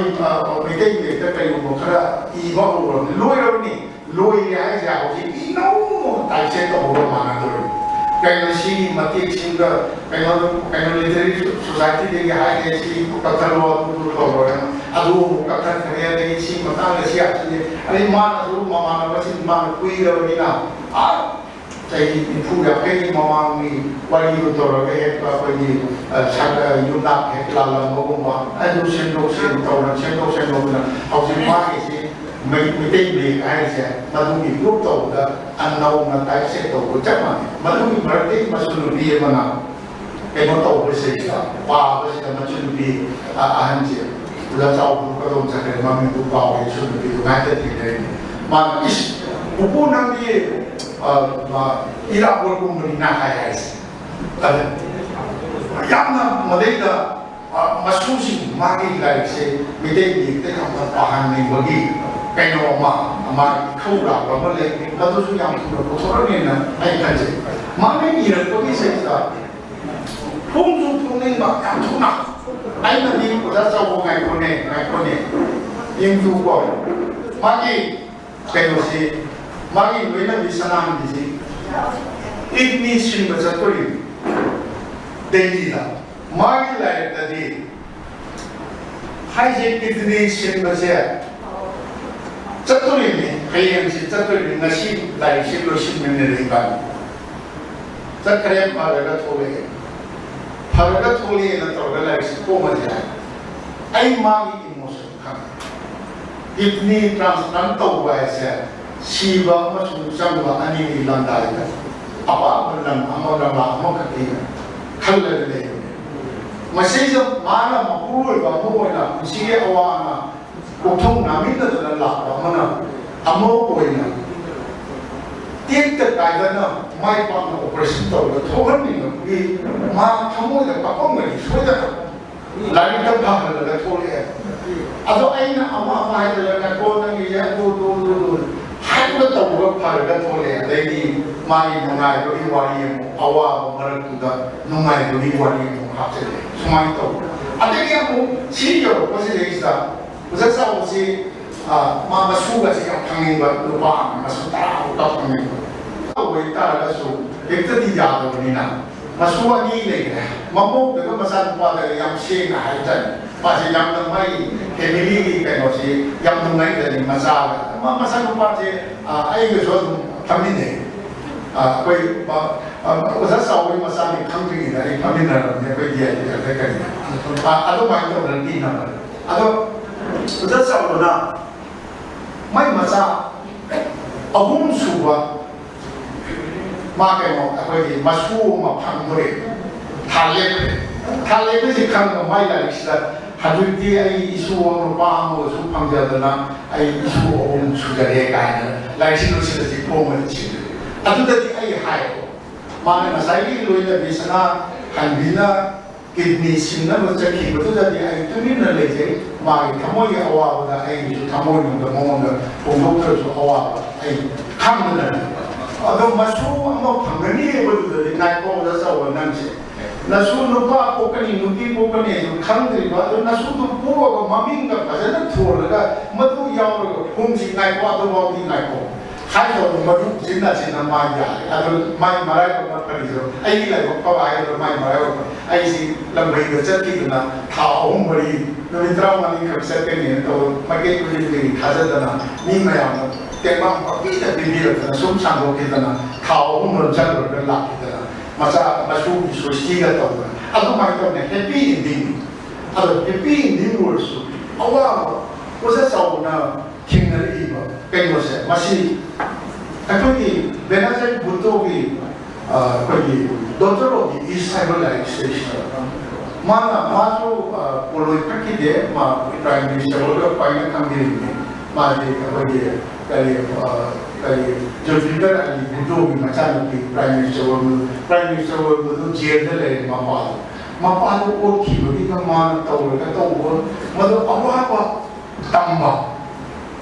अवा की तंबई सको मी सी सुमायना तो वा बोले मी ये की new में शी यो नो वा को ngam बोले शी यो नो वा को अवा बसी फंगो या बोले ताई सी खलपा अगो माइ तो ना ओजा चावगी लाइक सी पार काम नसाई कोई मनी बोलदा आई अम निजी जगह लाइक यो की मोल के आई की जीवन चरित्र को नसाई बेंगोल दा 16 पे हम दा पोंगडी आपके करी राजसुंदरी देवी है वरना अपने महान बनी बेंगोल की लिटरेचर दा पोंग से राजसुंदरी देवी है वरना ये वरना मागे हमार कथा है ना मागे लाइक हम पोंग से मशीने इंस्पेक्ट होगा ओजा अपने लाइब्रेरी बिल्डर बाय अपने मॉडर्न मणिपुर की maker one of the maker director की बुमोंगी आई जीवन चरित्र से सोये निकल करने से आई खाली से कम हुआ है बाप अरे मागी देख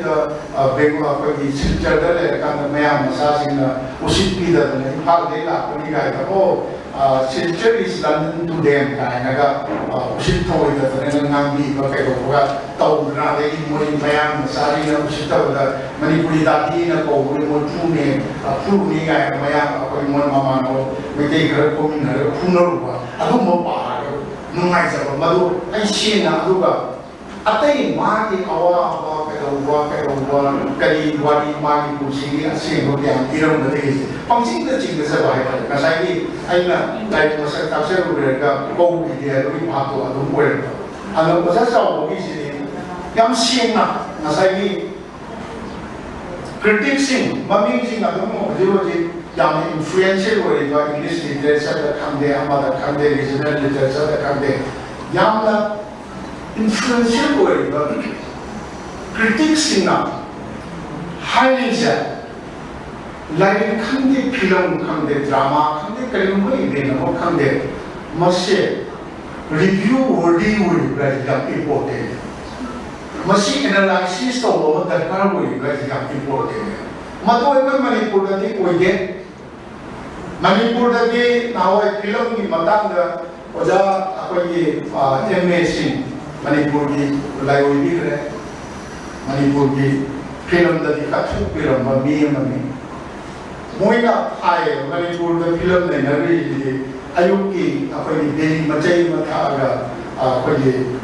मनु चंगुर थोरपोदा फिल्म क्रिटिक कोई थोगे अखोई मणिपुर द सेम लाइक से आई बसिन गादी या पाउ के मणिपुर मोई ममिंग द खबर द तौर मोई ने ई लाइक करने न मधु आई दी पेजन के अब मसूम भवासी ओजा चाउबी नुंगाइबो लाइक ओम लिस्टेसा हाइबम थोक्तबनी हाइजररोय अदुगा एवार्ड की दसुंगाय अबाद सुंगाय मसी गप सोम द संजन जररोय के ओजा चाउबी लाइक सी मागे कैनो सेसा अखोई याम हिस्टोरिकल वे पोसा लाइब्रेरी की मरमदा लाइब्रेरी साइंस है बसी ओमेटी कॉलेज द यूनिवर्सिटी द हांगो पोसा मणिपुर लाकी लाइब्रेरी मूवमेंट है मसी की एवरी डॉक्यूमेंट डिटेल्स है ओजा चाउबी लाइक से थागे मसी मदी यामना मणिपुर की लाइब्रेरी है मणिपुर लाइब्रेरी है बगी सिदगी ओजा चाउबना मा की चैप्टर अमोइना अयमसु लाइब्रेरी योगाइना खरे यावपनी लाइब्रेरी मता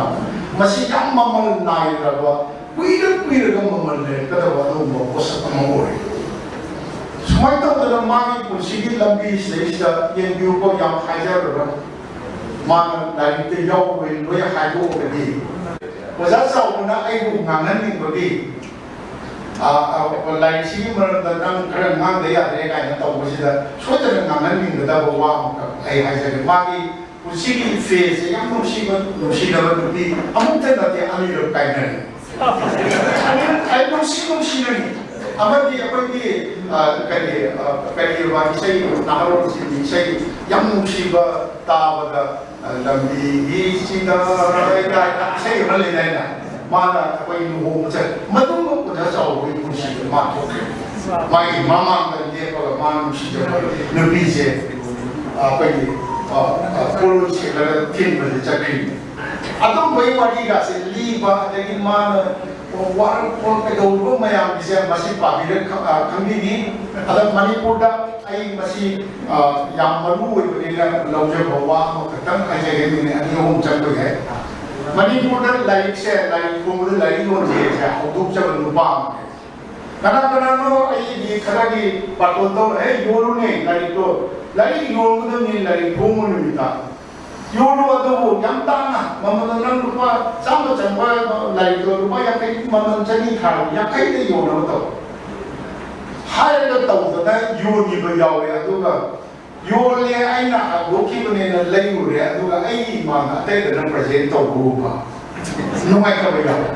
अदे लाइक से कोई मणिपुर द कोई ओजा गुरु सिंह आई बनी के तो बनी न तौबा अदे यामना मपांग लेबा पब्लिशर सिंह न कोम लाइक सिंह योली माय ना बदगी याम लेने अदो ममन जी तखाई तारानी गायना कोई ममन चुननी ममन रुपा चमुं थाबो रुपा चाफे का थाजले तखाई दे योनी गायना चमरी दे योनी गायना योन बगा जन थेने ओजा चाउवी केसना ओजा चाउवी लाइक से अखोई आईएसबी दी लोगो मतम रुपा लिसिंग न था हेदो मसुने लाइक से खंबी अब आइना हाय ओजा लाइक से मणिपुर द पाबी न ले आई लेखाई द राजे ने नौ में तब तो नो लाइक का पियो या द खर ठगी लाइक का पुंग आई ये ई लेको मंत्री ने का ममन बाई का पंथा द था मसी अखोई मणिपुर लेबा आई बिसिना खर खिबी ब का आई सामो की लारे को पुंजे की मयाम ने खबी रो मोय आई थाबो मसाम तो जर मो थाबो से तो के हाई तो बजिला आई doctor ada wali mencari dia nak orang lain berkumpul. Kurai kopra hasil lampak dan seminar kalau ada ini kalau bagi nomor upang di main bangun tak nak satu orang lain sepuluh. Pom itu dah hijau mana dia sudah oza tu mina lain ki maram doakan. Ada kasih Paul MC Profesor MCL MUK. Ada ini Bishona Filosofi Department ki. Ada ini kanak-kanak yang jauh mami ubidraba कोई MU की president और no project MU की छात्र मोय कुंथानी पुपस समा need line मोय कभी कोई सम्मेलन चैलेंज से दिन न होगा masi lai khung masi da oza tu bina hai ai mama du pa ku sa ra ko ta 19 go apa letter place dam ba lai khung mai ji ai jam po ko di srishti puja ame iman thaban ni ka chamane srishti puja ni ta magi कर्मधारी वरी को मसा फंजली बदना कमजे को खरा साम thorough खरा लांजर वे कोई दान थादा नदरो अदु माइ तौदना लारि थोंग नमिले सिजो अकोय अंगम अंगम बा यामी याम दे थिनदा न खरा दान थादा नदा मिसि मतो हायरम पदेगी आई जो आई बेटर लारि की मरन द करी द कई खमपोते आई मरी मता इबाई डॉक्टर इंजीनियर कई कई थाना नोला अदु वदा लोई कौरगा लाइन में मैं आपको ना निजाम से मुक्ति लेनी ना लुपा कुछा पिरम दिलू पिरम या कई जाम पिरम कसी और अल्लाह माय तो ना पैसा पूंजी लाइन तो आई तो अल्लाह माय तो उसे चाहोगी लाइन से लोजी ये लोजी है ना अल्लाह नमम दाई ना आई ना है लुपा सब कर खास नम जहाँ ISDN lo na lising na mathagi tal kasi moi barcode ano to ba sila ma new to na lobby ron ta de barcode si ske to na lupa lising nam tulong ka ado chatong ko ta ado pesa to sang ni ma ni la si pa la ani makata sambalai ado takai ta ba yoji dai mo mayam do da agency haidana laisi yoli boli makha machine tak ni ba sa na soi na I know she was there. What's the list? Highland beginning of many Highland by my part of the other like other Maki like Simati worthy of reading worthy would like me. My am Papi Madam. Oh, you will be able to see the hour of the king. Akang kan ba hono kan ba ha si ko le ha masai ko da sau na ai mo bari ko si na kani auto biography di masai ko za to bi na ko za to bi sa tra pa ta pi riso driver mo na yang mo mai ko successful ta ma mi ko si wa ri so i ri ko thong ba ni ma to mo mi ada masi hai ja ga ko za chao mi ai ko si la mi da ha ko auto biography si pa bi ba da mayam ne ko kai bi roi hai da nam ai logo tawar di logo ina man ayam tawar pe ta ma kha ta ba lo shin da ko ki so ama thong ko sin ga ko chi ni ko shin la da ma si hai da ko na ko ko ro tari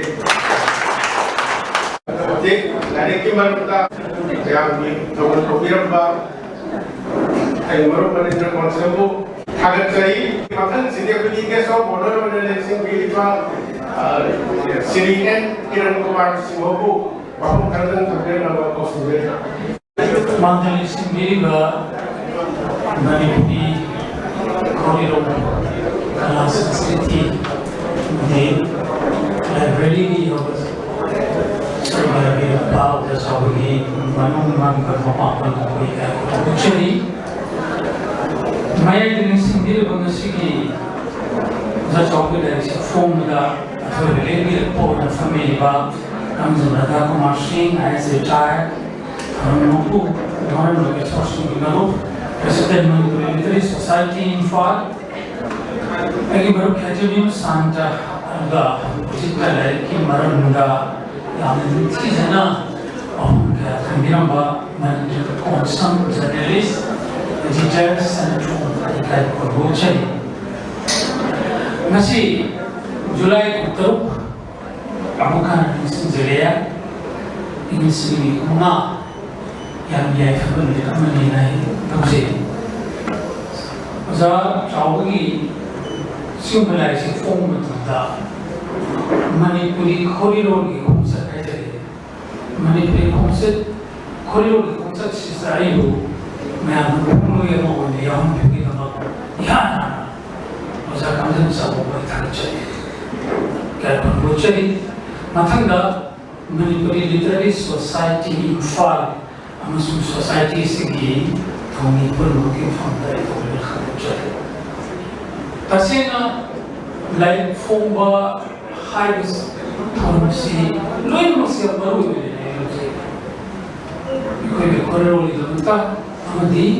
ꯑꯏꯕ ꯑꯩꯒꯤ ꯃꯁꯥꯗ ꯌꯥꯝꯅ important ꯑꯣꯏꯕ ꯌꯥꯝ ꯃꯔꯨꯑꯣꯏꯕ ꯊꯧꯔꯝꯅꯦꯅ ꯈꯟꯖꯩ ꯁꯨꯝꯃꯩ ꯌꯥꯝ ꯅꯨꯡꯉꯥꯏꯅ ꯌꯥꯎꯖꯩ ꯑꯗꯨꯒ ꯉꯁꯤꯒꯤ ꯊꯧꯔꯝꯁꯤꯅ ꯑꯃꯨꯛ ꯍꯦꯟꯅ ꯅꯨꯡꯉꯥꯏꯅ ꯑꯩ ꯌꯥꯎꯖꯩ ꯃꯔꯝꯗꯤ ꯀꯔꯤꯒꯤꯅꯣꯗ ꯉꯁꯤꯒꯤ ꯊꯧꯔꯝꯁꯤꯗ ꯑꯩꯅ ꯅꯍꯥꯟꯒꯩ ꯁꯨꯝ ꯎꯖꯔꯛꯄꯗꯒꯤ ꯀꯔꯤꯒꯨꯝꯕ ꯈꯦꯠꯅꯕ ꯃꯁꯛ ꯑꯃꯈꯛ ꯎꯕ ꯐꯪꯉꯦ ꯃꯔꯝꯗꯤ ꯑꯏꯕꯤ ꯑꯃꯅ ꯃꯥꯒꯤ ꯄꯨꯛꯅꯤꯡꯗ ꯐꯥꯎꯔꯛꯄ ꯏꯕ ꯈꯣꯠꯄ ꯐꯣꯡꯗꯣꯛꯄ ꯃꯌꯥꯝꯒ ꯅꯨꯡꯉꯥꯏꯕ ꯁꯔꯨꯛ ꯌꯥꯃꯤꯟꯅꯕ ꯑꯁꯤꯅ ꯑꯇꯣꯞꯄ ꯑꯃ ꯑꯣꯏꯔꯦ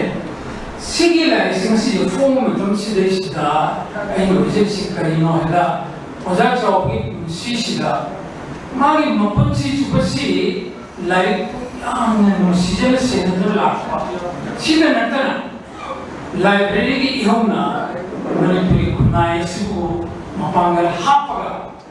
ꯆꯥꯎꯈꯠꯄ ꯌꯥꯏꯐꯕ ꯃꯥꯏꯀꯩꯗ ꯄꯨꯗꯨꯅ ꯍꯣꯠꯅꯗꯨꯅ ꯂꯥꯛꯄ ꯑꯗꯨꯒꯨꯝꯕ ꯃꯤꯁꯛ ꯑꯃ ꯏꯕ ꯂꯥꯏꯔꯤꯛꯅꯤ ꯑꯗꯨꯅ ꯑꯩ ꯂꯥꯏꯔꯤꯛꯁꯤ ꯃꯁꯤꯒꯤꯁꯦ ꯑꯁꯨꯛꯀꯤ ꯃꯇꯤꯛ ꯏꯝꯄꯣꯔꯇꯦꯟ ꯂꯧꯖꯩ ꯃꯌꯥꯝꯒꯤ ꯈꯦꯠꯅꯕ ꯑꯃ ꯎꯖꯩ ꯁꯤꯒꯤ ꯍꯧꯖꯤꯛ ꯂꯥꯏꯔꯤꯛꯁꯤꯒꯤ ꯆꯦꯞꯇꯔ ꯋꯥꯏꯁ ꯃꯅꯨꯡꯗ ꯆꯠꯂꯒ ꯀꯔꯤꯝꯇ ꯀꯩꯅꯣ ꯇꯧꯖꯔꯕꯁꯦ ꯃꯅꯤꯟꯗ꯭ꯔꯅꯤ ꯂꯣꯏꯅꯃꯛ ꯁꯨꯔꯦ ꯑꯩꯁꯨ ꯂꯣꯏ ꯂꯥꯏꯔꯤꯛꯁꯦ ꯄꯥꯖꯔꯦ ꯍꯥꯟꯅ ꯄꯥꯕꯒꯤ ꯁꯥꯎꯕ ꯑꯣꯖꯥ ꯆꯥꯎꯕꯅ ꯑꯃ ꯄꯤꯔꯤꯈꯤꯗꯅ ꯑꯗꯨꯅ ꯑꯩ ꯄꯨꯝꯅꯃꯛꯁꯤ ꯁꯨꯞꯆꯜꯂꯒ ꯑꯩꯒꯤ ꯃꯤꯌꯦꯡꯗ ꯀꯔꯝꯕ ꯀ꯭ꯔꯤꯇꯤꯛ ꯑꯃ ꯑꯣꯏꯅ ꯅꯠꯆꯗꯦ ꯅꯠꯇ꯭ꯔꯒ ꯌꯥꯝꯅ ꯑꯦꯀꯥꯗꯦꯃꯤꯁꯤꯌꯟ ꯑꯃꯅ ꯂꯥꯏꯔꯤꯛꯁꯤꯒꯤ ꯃꯅꯨꯡꯗ ꯇꯧꯕꯁꯤꯡ ꯄꯨꯊꯣꯛꯇꯨꯅ ꯅꯩꯅꯖꯕ ꯅꯠꯆꯗꯦ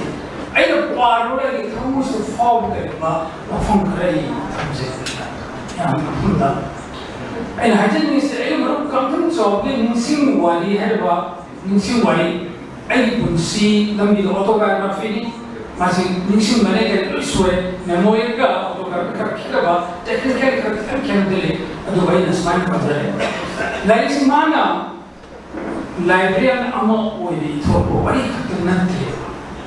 ꯃꯥ ꯂꯥꯏꯕ꯭ꯔꯦꯔꯤꯌꯟꯅ ꯃꯥꯒꯤ ꯄꯨꯟꯁꯤ ꯄ꯭ꯔꯣꯐꯦꯁꯟꯅ ꯂꯥꯛꯈ꯭ꯔꯕꯅꯤ ꯑꯗꯨꯕꯨ ꯃꯥꯅ ꯂꯥꯏꯕ꯭ꯔꯦꯔꯤꯌꯟ ꯑꯃ ꯑꯣꯏꯕ ꯋꯥꯔꯤ ꯈꯛꯇ ꯅꯠꯇꯦ ꯂꯥꯏꯔꯤꯛꯁꯤꯗꯩꯁꯤꯗ ꯃꯌꯥꯝꯅ ꯐꯪꯕꯤꯒꯗꯧꯕꯁꯤ ꯂꯝꯗꯝ ꯑꯁꯤꯒꯤ ꯉꯁꯥꯏ ꯃꯅꯤꯟꯗ꯭ꯔ ꯀꯟꯁꯝꯅꯁꯨ ꯇꯝꯕꯤꯈ꯭ꯔꯦ ꯃꯇꯝꯁꯤꯒꯤ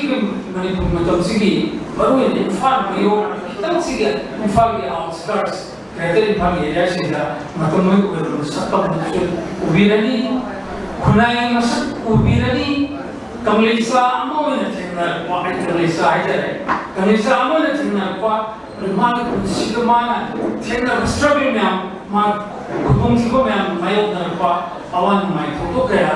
ꯃꯥꯒꯤ ꯋꯥꯔꯤ ꯀꯌꯥ ꯌꯥꯝ ꯁꯦꯡꯅ ꯑꯗꯨꯒ ꯋꯥꯍꯩꯁꯤꯡꯁꯤ ꯌꯥꯝꯅ ꯃꯔꯤꯛ ꯆꯨꯝꯅ ꯏꯆꯝ ꯆꯝꯕ ꯋꯥꯍꯩꯗ ꯄꯥꯎꯗꯝꯕꯗꯨꯅ ꯂꯥꯛꯑꯦ ꯃꯥꯒꯤ ꯂꯥꯏꯔꯤꯛꯁꯤ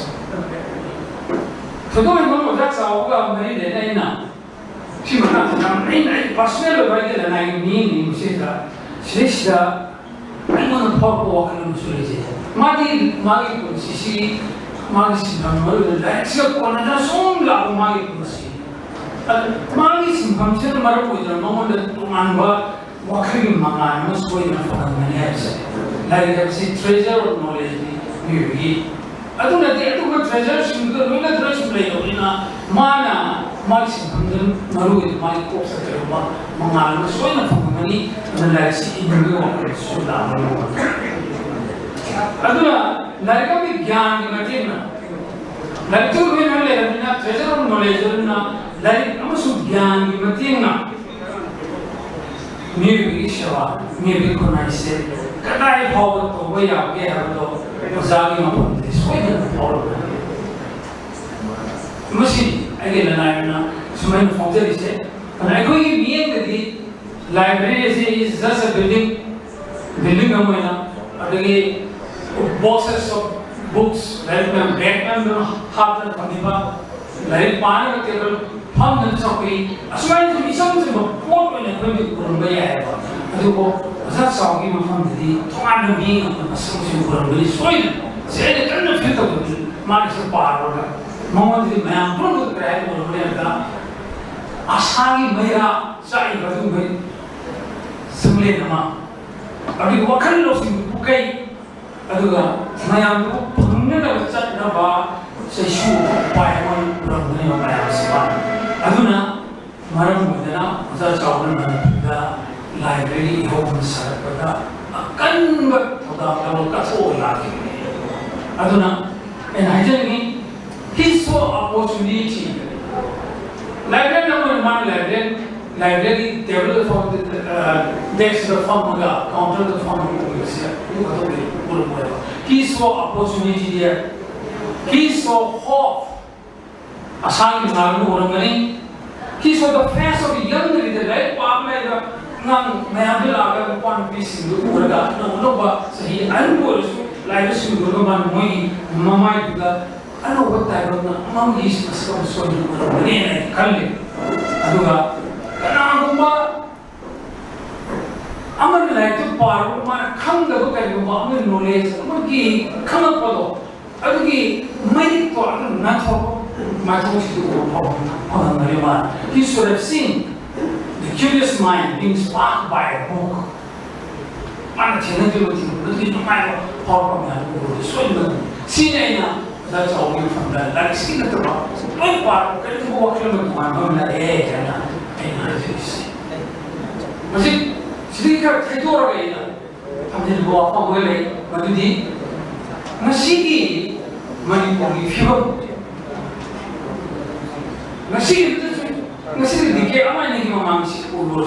Matuta, Oiba, money for you, says that. Color coming to say, pretty conquest. They don't talk to me, say, I am, you know. I have a similar way, kind of from the game. I think I was off from the game. See the month, see you don't say that was a job to saying, no,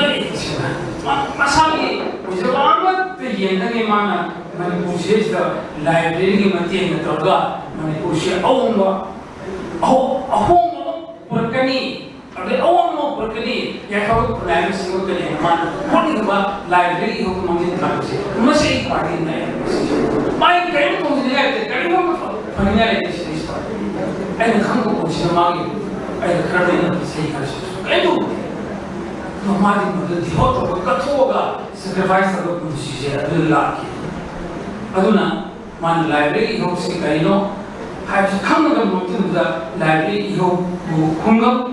One to be losing lawyer, send the bar, conceal, Magi, a hand of time or key. She madame some money like Sichana in Germany, somebody put up the Yawni, Manipur library, I can be Iho and I say, says the man high. Manipurda, pauses in the Iduna. I can be pauses in the Iduna Amadi, all in there doing for the one and Miam the library kind of Kanuna, Musi Akan Biho say, I have a harmony and Tazi. It is Chumam, 100 Tazi, everyone who might sugar the same commission. Like that would be Kuriva, Mona Autograph, you have any government in the most of that. Often I said, Chumo, one Tazi, I said, my humbleness is Manipurda library you started pulling Manto, Suki, Stray Panzigo Hikers, Magi, Havakashi, Masi, and the Matic side, Impulse and Chelsea, the labor bodies in Gama. Hospital, Tau, Commission in Gama. I don't know another presence in Kalamana library, Zelda Hospital, she said, Mamangin time.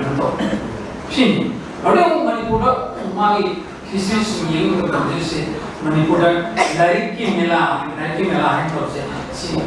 Kodamon, I is out of the arm of Manolo, you say, Mahame. And I had you ever say, Aduna. But that's all good as a power, man. Got into the boy, exactly to look at the new boy. Yeah, Pazani. When she worry, again, sing worry, I see as a meal, open again, money, him, she was to do a down on sucker. Autobiography, man, king, my poker and him, and always look singing, what did you cut even at even since Harris, my massage, Sakama, Saracen. Mana mayo da bawana mayo kung tiyo si man putala mudu kagawai si biga no siya mo katandi o sa so like see Manipur ki simtha ningai oiraba library amagi legacy is. It's a legacy of the library. Aduna mana si iriba legacy Manipur ki corridor pokai yang tam ga soina wa ga mission. Aduna Haji mai lai ai kunsi lambi da high power ga to pa na photo bai gi emotions or feelings are like emotion and from those are the cries again the chido is saying karam kharya see what you know the ubigani ai the adu to ki man to the pen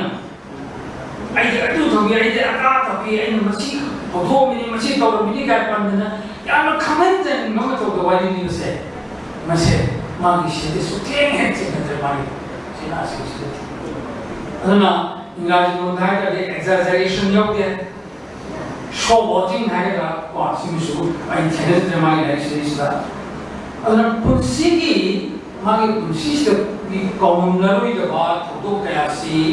याम ना मरे सुनना जो चाहोगी से याम पुंसी से ना ली होगा इस ऐसे मिसाइल पंडी होरी है मेरा ठीक है मनु से जलवारी से हम सांगो करने के लिए जाके याम या बोले ससें को वाह है अरे मासिक त्यागो ज्ञाना humbleness हमें याद में बड़ी सी लीगी है दरमान इसका से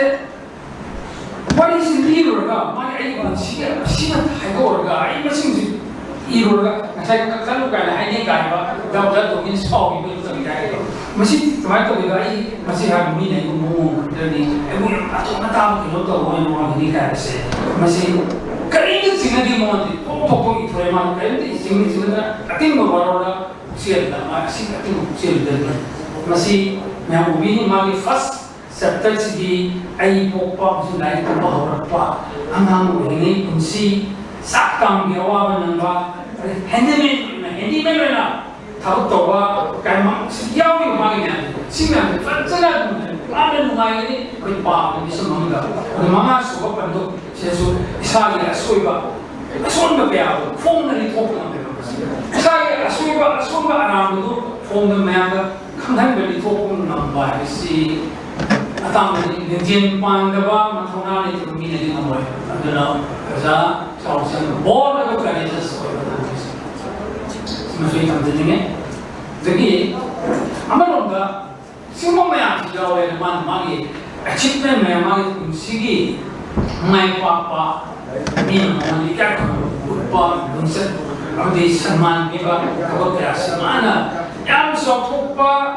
नापन मल्ली दी योगी तो ली तो हमारे तो कर बोले आगे नापन मुझे अब तो योग दिया सो अंदर सी पावदे उन्हें देखा फॉर नहीं आने वो पाव का लेना ना समाज को ली मानी बड़ी स्टेशनरी से अदना तरह से पंडुत की मखा तावा पंडुत से मानी इसी में हम सुन थे भी नहीं अदना मस्तिष्क से आई पुरुषिल भी से याव भी मस्तिष्क ने है जो है कर दी सी समझिन सजन में याव करवा गाँव में न करवा नी निशी मुबाई दी जा सकते हैं पुरुषिल से सो ये नहीं मरम से ना ऐसे शेखा कि हम लोग यही नहीं ऐसे यही को माने मुखार के लोग वालों के जैसे ना मिशन होगी मसक के नहीं चलेगा तस्वीर माने कुंसी अभी लाइक सिक्के क्या ना बड़ा इफोंग फंगल हुए ना चाहिए चम में नूर पंगल हुए ना कहीं को चापो पंगल याव ना कहीं वो तक खाली थोड़ी भी मैं आपसी हो रही ना लाइक आई नीचे तो बहुत कर मचे तो ना मिशन होगी मसाइल ना समझे मिशन देखे यहाँ सामने नंबर पर मिशन देखे लाइक सी पार पर उसे दा और जो फील एनोदे फा पॉलिसी करी ना दा मुझे ऐसा चापो तभी हम नत्ता सुमन जनरली एनालाइज होगी मतलब दा लाइब्रेरियन है से लाइब्रेरियन है मिशन सुनने तकी लाइक में आपको कोई नाम तो लोग ना से का लाइक से पान और सिंगा अति मतो अनु खतर मतो मीने थाने भी जो लाइब्रेरियन से आपको वक्लों से मिरो संगत पामा मिशक्ति मकोई मतुगी शक्ति नहीं 수다 지금서 평소에 politiciansina kamji gunga khande miyang public meeting da khande morida sapo wasama miyang de chema boke si miyang de ba sibana sina de ba sibana yawan ye ahongo ko panete miyana library ke kasinam da pa laiki chena amadagi मधु party पकड़ पवखल मधुना मसक न यौन हो ऐसे put बने मसे कोई तो नहीं करने लाओ तो वड़ा है मधु तो में क्या बनते रहते हैं लाइब्रेरी की काचिना का फॉर्मूला लाइब्रेरी पार मधु थेनो अना मसाइल है स्पार्क तो वायन अना नमकी मैं तो लाइब्रेरी तो मार खंड होते हैं थेनो तो मधु मांगी मैं तो ज्ञान की नंगा मतलब मैं थोड़ा थोड़ा अभी तो क्या है ना मसक में बा तो यौले हो से और तो अच्छा ना ये सिवरी सुंदरी सिवरी करते मैं सिवरी लाइव फोटोग्राफी और मेमोयर अमोय में पापी के तो ना मसे तो उधर साउंड पॉजिटिव भी तो सी आई से Tell me what is life say? When talk to them to Fabio, kita ni attention ni buat apa sih? Aku mungkin lagi sih rumah aku sana pi message sekali ni. Para ni orang mesti publish kamu ni. Punci aja. What is life? Publish ni ya. Ada kau dah library kita nak kenapa? Just we guys kenapa? Ina kaya kenapa sejauh berapa yang saya semua. Pausi lo kan mana? Bi dia ba. Lepas yang saya ni lalu aku mulai bersama yang lo. Ketuk saya siap ada saya. Aduh. Amat ni. Ada saya. Pausi lo tu sih. Lagi sih mana mungkin. Pausi. Mereka personally lo sih lo macam mana? Lagi sih lo yang par. Gue kan sudah, udah sok pak, kamu sudah pakai, nenek mau, juga itu. Kumah tuh isu setiap kali tuh ini mai jauh sih. Kumah tuh isu setiap sih,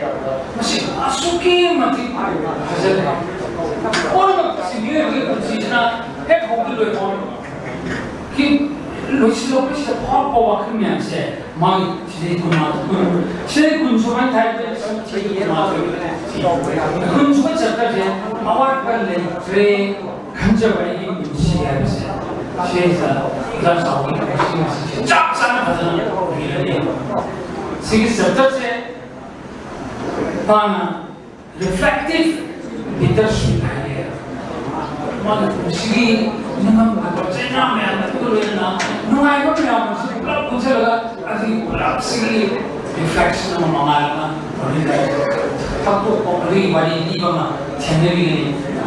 sehingga mang sehingga sense of peace and fulfillment, ini sehingga teknologi teknologi awak mayu nari, aduh hujudai shanti pengen ini je bukan mak pengen aja sehingga teknologi ini. Tapi kalau kita ni awak boleh kerja bagi sehingga sense of peace and fulfillment, aduh Siti mana mesti mati dah bawa tu memang kami ada tu. Sini terus sebab baikkan naik memang sini deh kita wahai pengajar ni aja ni. Mana mesti mari mesti mari tu. Ni orang tu macam sesuatu form ni. Deep personal regret. Kali si wahai mari saya pasti. Ayo tu ciri yang bersama lejar. Migi rum pasal dirate ingkum dah sini sabuni. Pension ki sanfong kerana musim kita mengai. Ayi kopi bermain pagi foto tete. Mandi ayi macam pun berseksnya senabir kita bapa amogi foto leo. Magi mama papa lagi Hindu agak mahu hena. Nanti je konbiar kita masam ki nanti konbiar kita adu bapa amogo adu foto leo de adu nama. Manusia anxiety, deep personal regret, and I say, "Cuma kamu orang formal tak ada, मागी mama Mopa की हेंबा मागी guardian अंगोगी photo होदोसे अदुना के दुइमाना युमसमा photo थेते सिनी सिनेस करिनो मांगा empathy अदुगा मागी introspection सिमुगी नमी सुना कारणी मेमोरियल लेगेसी सी ओनो kai थंजरेंगे मरमदी माके मत्ता मना मपा दगी हेदो तना मफुसी का थोप्रबा बाबा नो हेमान सिनाइ से सीगी फोटो थेते मास्टका दुगो मागी युम माना एंड ग्रैब इरेगा थमने मा इरेगा थमने मागी मान ममा पागी हेन निंजबा फोटो थमोग्रबा बाबा अंगोंगी निंसिंग ममी अंगोइना मान सिदा हकरगा थमने युमनी ममीसु कांजम अंगों निंसिंग युम माना कांजम अंगों निंसिंग युम सिनेमा इस मेमोरी द लेगेसी ने सिदा कुदो मोय सेदा मान इजी करिनो मीने मिगे लमन सिंगो बेनो मंदन मामलोए अदुमको हौखरो मतम दु पाउथोके खल्लबा मातु मी नते मसिमतना अखोइबो अवाब कया खांदना मुसिना नागो नौकरनिरबा मुसिरबा इपाइबो से कांजम मुसिनि मदा मुसिन खदमना अयुमसे कचेरी युमना फोटो देगी हेन चावबा हेन लास्टिंग होगा एंड लिविंग ऑफ मेमोरी को मोहरे इट्स सो ब्यूटीफुल सी चैप्टर सीधी पंद्रह आदना आई पंजरे सीधी जागी मुनी मसक्ति सीधी नहीं सीधी नहीं हाइजीनिंग है अगर लुसन का लुसन जगह सीधी हाइजीनिंग सिंगसी फूल में बताए सीधी फिल्म में आपको कोई ओपिनियन पाना पड़ता जब चावल पान जी करी बोलते हैं कोई सीधा ही पार दो ना करना No, freedom is ideal since they कोई थप तो उठो मिलने से कमियां थप तो उठो मिलने से लाइब्रेरी हो से हर मेरो लाइक बाकी हनबी रहना ज्ञान की मैं किसी मतलब अनुसी मजुना नसी फोन में लाइक सिदा लगा उजाक चावल हम लाइक होना असीम को कुछ हो गया तो कोई नहीं है ऑप्शन से चलता मैं आपको दिखाई दूँगी ikai ko lo sere gasigi to lebi kusingi bartaki Shino Mayam Kiran Kumar Shira Kane convener Tripura Bashari Board Cycle Kadami Nidhi Gasi Pongja Balai Kusingi Barda Amadiyai Ba Zasau Bi Barda Yang Kubda Mencakai Da Yang Da Pondok Piramba Tharoki baka chanda jar koina mathang sidi akan nabaleke kusingi barantani shri ketriu sata social activist nasi thorobasi ka mari le boga phumkara yatanna thamina ba doluna election we ro tam tawti ai chi ai lagi rai ba dai chi ko koi athoi ba Tumen Milai Maru Lama Aruga Tui Manipur Literary Society President Ay Maru Lokesor Aruga Atui Literary Koida Nation Biba Aruga Maru Ilan Mahani Manipur Ki Cyber Academy Yang sapun kita bukan dino dirba, kalau kau dari situ sekitar biji lagi baru dan dia masa yang dia lewa istilah umum untuk yang jadi aina nasi kan mai thai tadi kau baru tahu lagi si mulai cuma pun bersihkan kau mampu siapa nak betul dah lagi lebih di mana yang seorang sudah mana kau Cedera lagi sih, masih tidak masih kasihan karena harau, waktu saya ini ada lagi cinta irian, aku juga mau arkeologi, amadi aku ini masih lagi belajar sih, pun belajar, masih pun belajar, aku masih dah pilih aku ꯃꯔꯨꯞꯁꯤꯡ ꯑꯃꯗꯤ ꯏꯁꯥꯃꯛ ꯑꯩꯈꯣꯏ ꯆꯥꯎꯕꯒ ꯌꯥꯝꯅ ꯀꯨꯏꯅ ꯇꯤꯟꯅꯔꯛꯄ ꯍꯥꯏꯕ ꯇꯥꯔꯦ ꯑꯩꯈꯣꯏ ꯆꯍꯤ ꯅꯤꯐꯨ ꯑꯃ ꯀꯔꯤ ꯑꯃ ꯇꯤꯟꯅꯔꯕꯅꯤ ꯑꯩꯈꯣꯏꯅ ꯀꯣꯂꯦꯖꯇ ꯁꯦꯀ꯭ꯔꯦꯇꯔꯤ ꯑꯣꯏꯔꯤꯉꯩꯗ ꯆꯥꯎꯕꯁꯤ ꯑꯩꯈꯣꯏꯅ ꯏꯁꯄꯣꯔꯠꯁꯃꯦꯟ ꯑꯣꯏꯅ ꯍꯧꯔꯛꯄꯅꯤꯅ ꯃꯥꯅ ꯂꯥꯏꯕ꯭ꯔꯦꯔꯤꯒꯤ ꯃꯨꯞꯃꯦꯟ ꯑꯣꯏꯔꯤꯉꯩꯗ ꯑꯩꯈꯣꯏꯅ ꯗꯤ ꯑꯦꯝ ꯀꯣꯂꯦꯖ ꯁꯥꯏꯟꯁꯇ ꯑꯩꯈꯣꯏ ꯁꯦꯀ꯭ꯔꯦꯇꯔꯤ ꯑꯣꯏꯕ ꯑꯩꯈꯣꯏꯒꯤ ꯃꯔꯨꯞ ꯄ꯭ꯔꯣꯐꯦꯁꯔ ꯗꯤ ꯑꯦꯝ ꯀꯣꯂꯦꯖ ꯁꯥꯏꯟꯁ ꯑꯣꯏꯅ ꯇꯧꯕꯗ ꯑꯩꯁꯨ ꯌꯥꯎꯔꯤꯕꯅꯤ ꯑꯗꯣ ꯑꯩꯈꯣꯏꯒꯤ ꯃꯔꯨꯞ ꯔꯥꯙꯥꯁꯨ ꯃꯥꯅ ꯑꯩꯈꯣꯏꯒꯤ ꯃꯅꯤꯄꯨꯔꯒꯤ ꯑꯩꯈꯣꯏ ꯗꯤ ꯑꯦꯝ ꯀꯣꯂꯦꯖꯀꯤ ꯃꯨꯜꯂꯤꯒꯤꯗꯒꯤ ꯇꯝꯃꯛꯄꯗꯨꯅ ꯑꯩꯈꯣꯏꯒꯤ ꯑꯥꯔꯠꯁ ꯀꯣꯂꯦꯖꯗꯒꯤ ꯃꯍꯥꯛꯅ ꯃꯗꯨꯗ ꯑꯩꯈꯣꯏꯒꯤ ꯏꯪꯂꯤꯁ ꯑꯣꯅꯔꯁ ꯂꯧꯗꯨꯅ ꯄꯥꯁ ꯑꯣꯏꯕꯅꯤ ꯌꯥꯝ ꯇꯥꯡꯕ ꯁꯕꯖꯦꯛꯀꯤ ꯃꯇꯝꯗꯨꯗ ꯑꯗꯨꯅ ꯑꯩꯈꯣꯏ ꯑꯗꯨꯕꯨ ꯆꯥꯎꯕꯁꯦ ꯑꯩꯈꯣꯏ 1980ꯁꯤ ꯑꯥꯔꯂꯤ 80ꯁꯤꯗꯒꯤ ꯇꯤꯟꯅꯖꯔꯛꯄ ꯍꯥꯏꯕ ꯇꯥꯔꯦ ꯑꯗꯨꯅ ꯃꯥꯅ ꯃꯤ ꯑꯃꯅ ꯀꯔꯤꯒꯨꯝꯕ ꯑꯩꯈꯣꯏꯒꯤ ꯃꯥꯒꯤ ꯑꯣꯇꯣꯕꯥꯏꯑꯣꯒ꯭ꯔꯥꯐꯤ ꯑꯃ ꯏꯕ ꯃꯇꯝꯗ ꯃꯗꯨꯒꯤ ꯄꯥꯟꯗꯝ ꯑꯃꯗꯤ ꯑꯩꯈꯣꯏ ꯊꯝꯃꯤ ꯀꯔꯤꯒꯨꯝꯕ ꯄꯥꯟꯗꯝ ꯍꯥꯏꯕ ꯃꯇꯝꯗ ꯃꯥꯒꯤ ꯄꯨꯟꯁꯤꯒꯤ ꯋꯥꯔꯤ ꯂꯤꯕ ꯅꯠꯇꯕ ꯃꯥꯒꯤ ꯄꯨꯟꯁꯤꯒꯤ ꯋꯥꯔꯤ ꯂꯤꯕ ꯃꯇꯝꯗ ꯀꯔꯝꯕ ꯏꯊꯤꯜ ꯑꯃ ꯄꯤꯒꯗꯒꯦ ꯍꯥꯏꯕꯗꯨꯅꯦꯕ ꯁꯦ ꯑꯩꯅ ꯌꯥꯝ ꯅꯨꯡꯉꯥꯏꯖꯕ ꯑꯩꯈꯣꯏꯒꯤ ꯂꯥꯏꯔꯤꯛ ꯑꯃ ꯑꯩꯈꯣꯏꯒꯤ ꯃꯅꯤꯄꯨꯔ ꯍꯥꯟꯅꯒꯤ ꯁꯦꯀ꯭ꯔꯦꯇꯔꯤ ꯑꯣꯏꯔꯝꯕ ꯖꯔꯅꯦꯜꯁꯤꯡꯒꯤ ꯃꯥꯒꯤ ꯇ꯭ꯔꯤꯁ ꯃꯅꯤꯄꯨꯔ ꯍꯥꯏꯕꯁꯦ ꯑꯩꯅ ꯃꯅꯤꯄꯨꯔꯤꯗ ꯍꯟꯗꯣꯛꯆꯩ ꯃꯗꯨ ꯍꯟꯗꯣꯛꯄꯗꯨꯗ ꯑꯩꯈꯣꯏ ꯃꯥꯅ ꯍꯥꯏꯔꯤꯕꯗꯤ ꯃꯄꯥꯟꯗꯒꯤ ꯂꯥꯛꯏꯕ ꯃꯅꯤꯄꯨꯔꯤꯒꯤ ꯀꯩꯅꯣꯁꯤꯡ ꯑꯁꯤꯗ ꯑꯩꯈꯣꯏꯒꯤ ꯑꯦꯗꯃꯤꯅꯤꯁꯇ꯭ꯔꯦꯁꯟ ꯑꯁꯤꯗ ꯊꯕꯛ ꯇꯧꯔꯤꯕ ꯃꯤꯁꯤꯡ ꯑꯃꯗꯤ ꯃꯅꯤꯄꯨꯔꯗ ꯂꯩꯔꯤꯕ ꯑꯩꯈꯣꯏꯒꯤ ꯑꯥꯏ ꯑꯦꯁꯁꯤꯡ ꯑꯗꯒꯤ ꯕ꯭ꯌꯨꯔꯣꯀ꯭ꯔꯦꯠ ꯑꯣꯐꯤꯁꯥꯔꯁꯤꯡꯁꯦ ꯃꯁꯤꯗ ꯀꯔꯝ ꯇꯧꯗꯅ ꯏꯟꯀꯔꯦꯖ ꯇꯧꯁꯤ ꯍꯥꯏꯕꯗꯨꯅꯦꯕ ꯑꯗꯨꯅ ꯃꯗꯨꯒꯤ ꯀꯩꯅꯣꯗꯨꯒꯤ ꯂꯥꯏꯔꯤꯛ ꯑꯗꯨꯗ ꯌꯥꯝ ꯐꯖꯅ ꯄꯜꯂꯤ ꯑꯩꯈꯣꯏ ꯃꯅꯤꯄꯨꯔꯗ ꯀꯔꯞꯁꯟ ꯇꯧꯔꯛꯄꯗꯒꯤ ꯑꯦꯝꯄ꯭ꯂꯣꯏꯃꯦꯟ ꯃꯁꯤꯡ ꯌꯥꯝꯅ ꯂꯩꯔꯝꯕ 50-60 ꯂꯩꯔꯝꯕꯗꯒꯤ ꯑꯩꯈꯣꯏꯒꯤ 20-30 ꯍꯟꯊꯔꯛꯄ ꯃꯗꯨꯗ ꯑꯩꯈꯣꯏꯒꯤ ꯀꯝꯄ꯭ꯌꯨꯇꯔꯥꯏꯖ ꯑꯩꯈꯣꯏꯒꯤ ꯀꯔꯤ ꯍꯥꯏꯕ ꯇꯥꯔꯦ ꯑꯩꯈꯣꯏꯒꯤ ꯁꯥꯔꯚꯤꯁ ꯑꯃ ꯇꯧꯗꯅ ꯑꯩꯈꯣꯏꯒꯤ ꯃꯗꯨ ꯂꯧꯍꯧꯅꯕ ꯑꯩꯈꯣꯏꯒꯤ ꯀꯝꯄ꯭ꯌꯨꯇꯔꯥꯏꯖ ꯄꯥꯔꯁꯣꯅꯦꯜ ꯏꯟꯐꯣꯔꯃꯦꯁꯟ ꯁꯤꯁꯇꯦꯝ ꯍꯥꯏꯕ ꯑꯃ ꯁꯦꯝꯃꯦꯕ ꯃꯗꯨꯗ ꯃꯍꯥꯛꯅ ꯑꯩꯈꯣꯏꯒꯤ ꯃꯔꯨꯞ ꯑꯁꯤ ꯂꯩꯖꯟꯕꯤꯕ ꯑꯩꯈꯣꯏꯒꯤ ꯃꯔꯨꯞ ꯀꯨꯃꯥꯔꯁꯤ ꯌꯥꯝ ꯊꯥꯒꯠꯅꯩ ꯃꯥꯒꯤ ꯄꯦꯖꯇꯨꯗ ꯀꯩꯅꯣꯗ ꯃꯗꯨ ꯁꯦꯝꯃꯛꯄꯗ ꯃꯅꯤꯄꯨꯔꯤ ꯂꯣꯏꯁꯤꯡꯒꯤ ꯍꯥꯏꯕꯗꯤ ꯀꯔꯞꯁꯟ ꯇꯧꯗꯅ ꯈꯣꯠꯇꯅ ꯇꯧꯔꯤꯕ ꯂꯤꯁꯤꯡ ꯑꯩꯈꯣꯏ 34 ꯂꯩꯔꯤꯕꯗꯒꯤ 60 ꯍꯟꯊꯔꯛꯄ ꯑꯗꯨꯒ ꯃꯊꯪꯒꯤ 2003ꯗ 64 ꯂꯩꯔꯤꯕꯗꯣ ꯑꯩꯈꯣꯏꯒꯤ 2008ꯗꯗꯤ ꯑꯩꯈꯣꯏꯒꯤ 60 ꯍꯟꯊꯔꯛꯄ ꯑꯗꯨꯒꯤ ꯃꯔꯛꯇꯨꯗ ꯇꯣꯂꯣꯞ ꯂꯥꯟꯅ ꯂꯧꯔꯨꯕ ꯍꯥꯏꯇꯥꯔꯦ ꯑꯦꯝꯄ꯭ꯂꯣꯌꯤ 3,500 ꯑꯩꯈꯣꯏ ꯏꯀꯥꯏꯗꯅ ꯇꯣꯂꯣꯞ ꯂꯧꯕ ꯂꯥꯛꯈꯤ ꯍꯥꯏꯕꯗꯤ ꯑꯩꯈꯣꯏꯅ ꯉꯝꯃꯤ ꯍꯥꯏꯗꯅ ꯃꯟꯇ꯭ꯔꯤꯁꯤꯡꯅ ꯑꯗꯒꯤ ꯁꯔꯀꯥꯔꯒꯤ ꯑꯣꯐꯤꯁꯥꯔꯁꯤꯡ ꯑꯗꯨꯅ ꯍꯥꯞꯆꯤꯟꯅꯕ ꯃꯤꯁꯤꯡꯗꯣ ꯃꯗꯨꯒꯤ ꯀꯝꯄ꯭ꯌꯨꯇꯔꯥꯏꯖ ꯄꯥꯔꯁꯣꯅꯦꯜ ꯏꯟꯐꯣꯔꯃꯦꯁꯟ ꯁꯤꯁꯇꯦꯝꯁꯦ ꯃꯁꯤ ꯂꯥꯛꯑꯀꯥꯟꯗ ꯑꯩꯈꯣꯏ ꯃꯔꯨꯞꯗ ꯇꯧꯕ ꯃꯇꯝꯗ ꯃꯅꯤꯄꯨꯔꯗ ꯌꯥꯝꯅ ꯐꯖꯕ ꯑꯃ ꯇꯧꯒꯦꯕ ꯃꯗꯨꯒꯤ ꯃꯥꯒꯤ ꯏꯔꯤꯕ ꯃꯥꯒꯤ ꯇ꯭ꯔꯤꯁ ꯃꯅꯤꯄꯨꯔꯗꯨꯅ ꯑꯗꯨꯅꯦꯕ ꯀꯃꯥꯏꯅ ꯇꯧꯗꯅ ꯑꯦꯝꯄ꯭ꯂꯣꯌꯤꯁꯤꯡ ꯑꯁꯤ ꯃꯅꯨꯡꯗ ꯂꯩꯕ ꯕ꯭ꯌꯨꯔꯣꯀ꯭ꯔꯦꯠ ꯑꯣꯐꯤꯁꯥꯔꯁꯤꯡꯁꯦ ꯃꯁꯤ ꯀꯃꯥꯏꯅ ꯇꯧꯗꯅ ꯑꯩꯈꯣꯏ ꯇꯧꯔꯒ ꯃꯅꯤꯄꯨꯔ ꯆꯥꯎꯈꯠꯄꯒꯦ ꯍꯥꯏꯕꯅꯦꯕ ꯃꯥꯅ ꯂꯤꯇꯔꯦꯆꯔ ꯏꯔꯕ ꯅꯠꯇꯦ ꯃꯥꯁꯦ ꯃꯁꯥꯁꯦ ꯑꯩꯈꯣꯏꯒꯤ ꯏꯟꯖꯤꯅꯤꯌꯥꯔꯤꯡ ꯒ꯭ꯔꯦꯖꯨꯑꯦꯠ ꯑꯃ ꯑꯣꯏꯅ ꯍꯧꯔꯒꯁꯨ ꯃꯥ ꯏꯟꯖꯤꯅꯤꯌꯥꯔꯤꯡ ꯀꯩꯅꯣ ꯏꯕ ꯅꯠꯇꯦꯕ ꯑꯗꯨꯕꯨ ꯌꯥꯝꯅ ꯐꯖꯅ ꯍꯥꯏ ꯃꯥꯅ ꯐꯨꯒꯥ ꯌꯥꯝ ꯁꯥꯔꯛꯄꯒꯤ ꯃꯗꯨ ꯃꯟꯇ꯭ꯔꯤꯅ ꯁꯣꯏꯕ ꯈꯣꯠꯈꯤꯕ ꯑꯗꯒꯤ ꯃꯥꯅ ꯑꯗꯨ ꯏꯌꯦꯕ ꯑꯗꯨꯅ ꯑꯩꯈꯣꯏ ꯆꯥꯎꯕꯅ ꯑꯩꯈꯣꯏ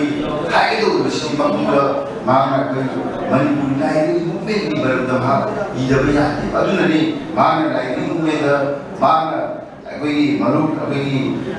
ꯀꯤꯔꯟꯅ ꯍꯥꯏꯈꯤꯕ ꯆꯥꯎꯕꯁꯦ ꯂꯣꯏꯁꯤꯟꯕ ꯌꯥꯝꯅ ꯅꯨꯡꯉꯥꯏꯅ ꯑꯩꯈꯣꯏꯒꯤ ꯂꯣꯏꯁꯤꯟꯕꯤ ꯃꯥꯒꯤ ꯏꯃꯨꯡ ꯃꯅꯨꯡ ꯅꯨꯡꯉꯥꯏꯔꯦ ꯃꯥꯉꯣꯟꯗ ꯃꯥꯅ ꯑꯩꯈꯣꯏꯒꯤ ꯍꯥꯏꯕꯅꯤ ꯁꯥꯔꯗ ꯑꯩ ꯏꯃꯨꯡꯗ ꯇꯧꯔꯤ ꯑꯩ ꯏꯁꯨꯁꯤꯡꯁꯦ ꯁꯤ ꯈꯛꯇꯗꯅꯤ ꯄꯩꯁꯥ ꯇꯥꯜꯂꯤꯕ ꯑꯇꯩꯗꯤ ꯂꯣꯏꯅ ꯄꯩꯁꯥ ꯇꯥꯜꯊꯣꯛꯄ ꯉꯥꯛꯇꯅꯦ ꯑꯗꯨ ꯅꯠꯇꯦꯕ ꯆꯥꯎꯕꯅ ꯄꯦꯟꯗꯕ ꯑꯃꯗꯤ ꯂꯩꯒꯦꯕ ꯀꯩꯅꯣ ꯃꯇꯝꯗ ꯑꯩꯈꯣꯏꯒꯤ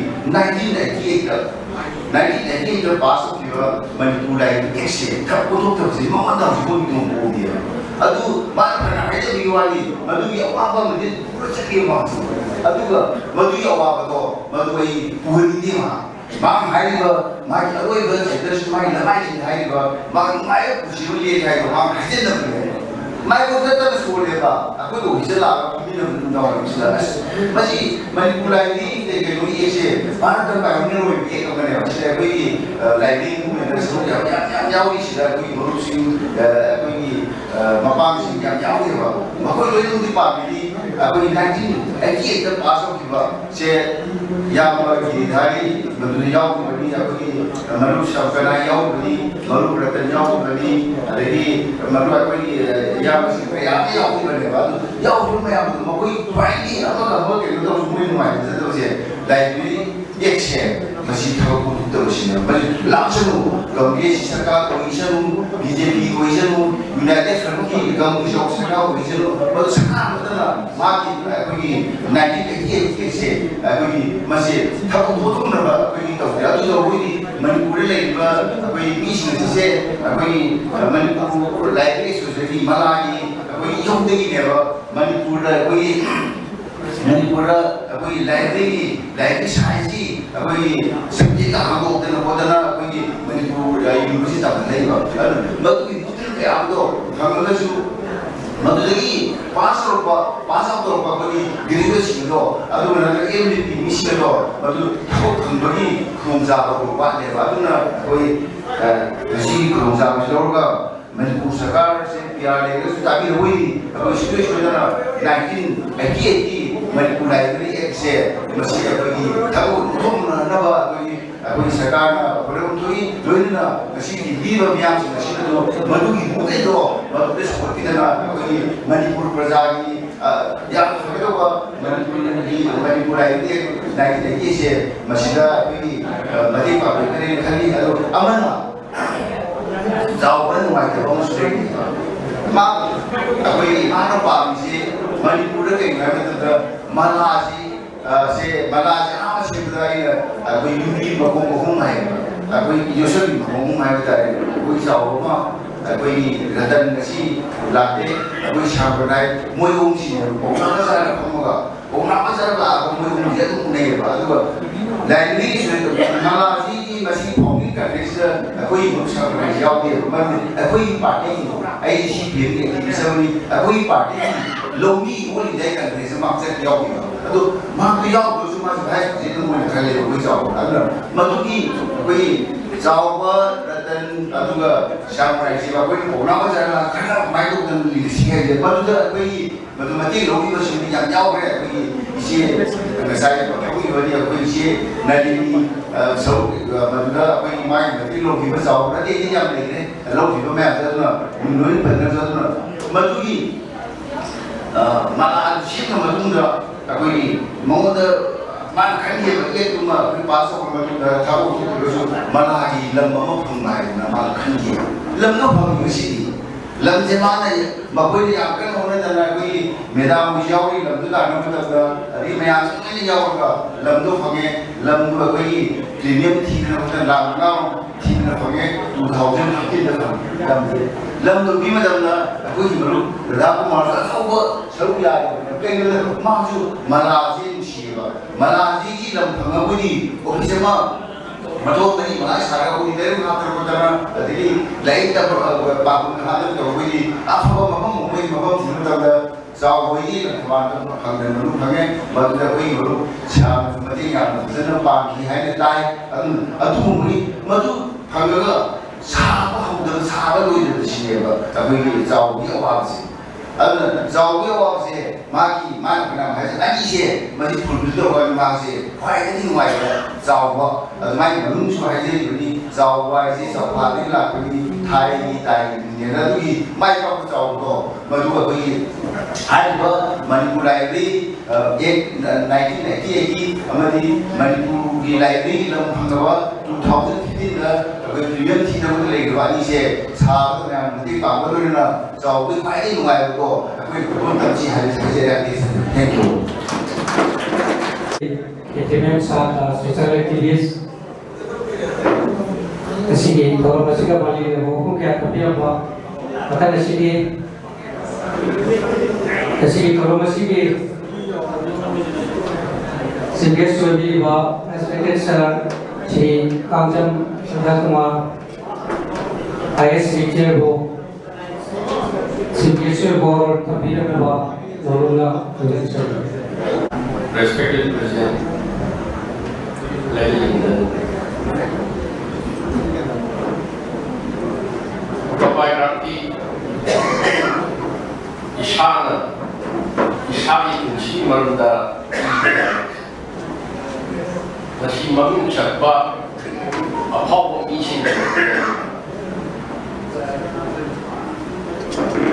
New Delhi so sampai kita punya New Delhi itu TV itu replay itu si khara mam chat pa ni na Nelson Mandela Mahatma Gandhi ki lo khoi chau ji ti ni thom na khan ro ni chau ba ji tham no sa khang ra di no sa khang ra kari ki no ai na so ni wo ti lai te ma sa the autobiography na ishale ijabati atopa biography ni ki maramda atopa maram ki Masisu mamu siapa coba miyaki atau atau pemilih mari kita beri biografi atau biografi ni orang kita beri na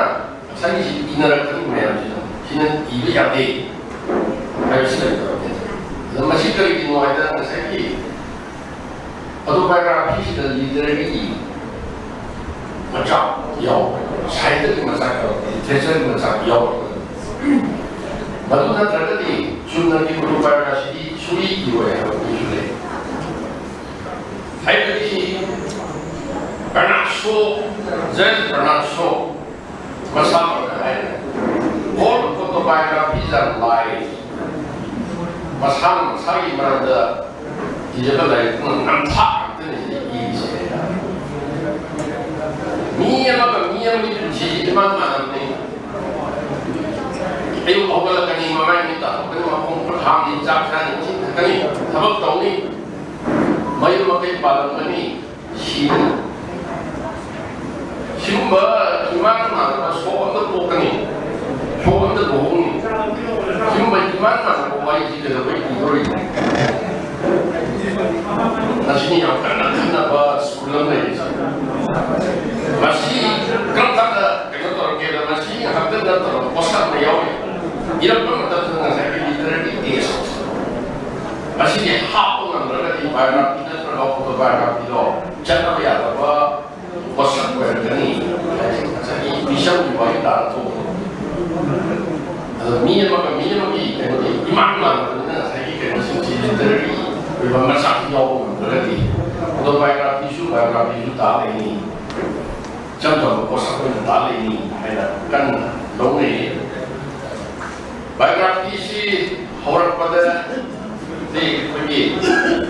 18th century ni kuilis matang dari dinar pasti. Life of Johnson dan Australia ini yang power. Biografi masih lagi yang bahu dalam perniagaan dong ni.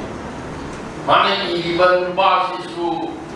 Dr. Johnson ni yang ini mesti tambah masih yang ini power. English dictionary si for every kala English dictionary si mana yang mana baik atau dan sabda bagi kalau tu orang di mana bagi ibu itu ni sih nanti main lagi si main hari baik si bagi sekolah si Manipur di Malaysia ni yang berpamah sana usuki awak dah sekolah apa cap tak ikan atau atau apa yang kita masih jalan di sekolah BJ, kerana masih dah. Saya main lagi si Ireland, masih si Ireland. Saya itu dulu ni Ireland tadi yang hau jangan punya ada Ireland. Saya main di sana ni main tahu kita buat. Saya bahas apa, sini ni aja apa. Waktu menumpas ini, mana ngapa ibu sisu, toman apa nama, dari Johnson is violent. My father has died. I pass here. Masih yang bombastic the soul of my father has winged its way to eternity. Pergi contoh surat kata. Pergi kalau saya pergi makunya hibur dan lain nama yang tinggi. Atau masih mesti baik ada. My old man has kicked his bucket. Apa sih ni? Pergi cah yang mana makum suai pulaga, tambah tu semua tumbor pergi cah yang kau, mari kau ni kita berkiat ni. Dan semua my father is baik, nak ini dah. Saya masuk berbatu bah, Johnson sendiri matang lagi betul kuat ni, hongga hian dah, lau. Dan autobiography sini, literary bermasak siapa ni. खरा controversial ओरगसु यामना जावना Gauri second world war की history सी कोई south eastern circle की mother मगादे की number like तो नहीं Nobel prize पीबसे नहीं है आई बल मक्ति कोई तौबे तो मगा सुबा the gathering store परमामी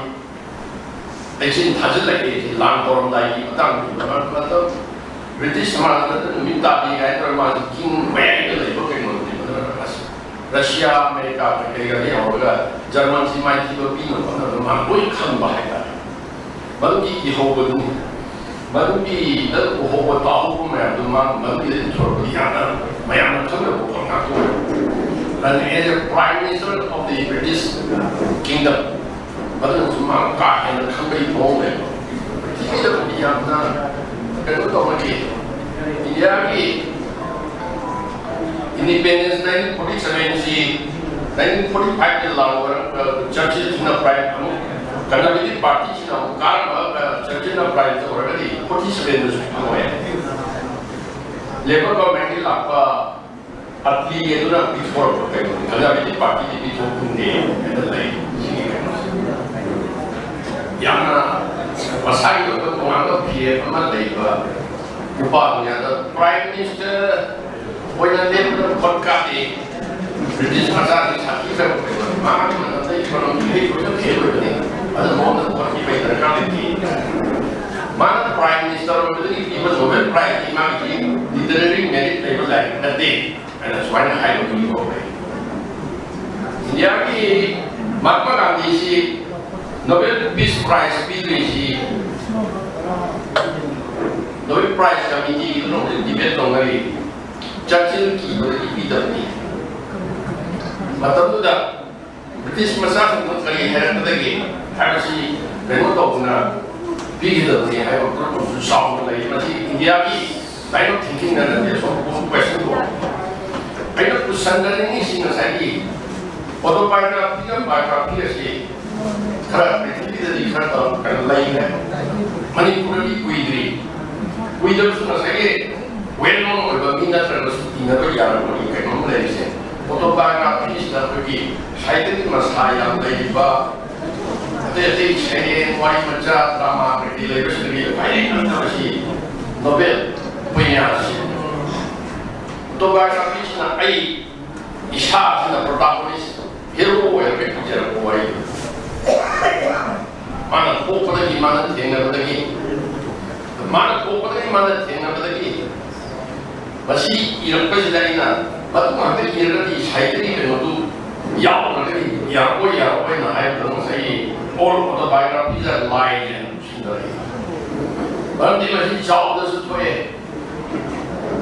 shopping masih lain, pom masih dah, macam masuk masih doi lagi. Tapi autobiography sama apa pun yang menepi.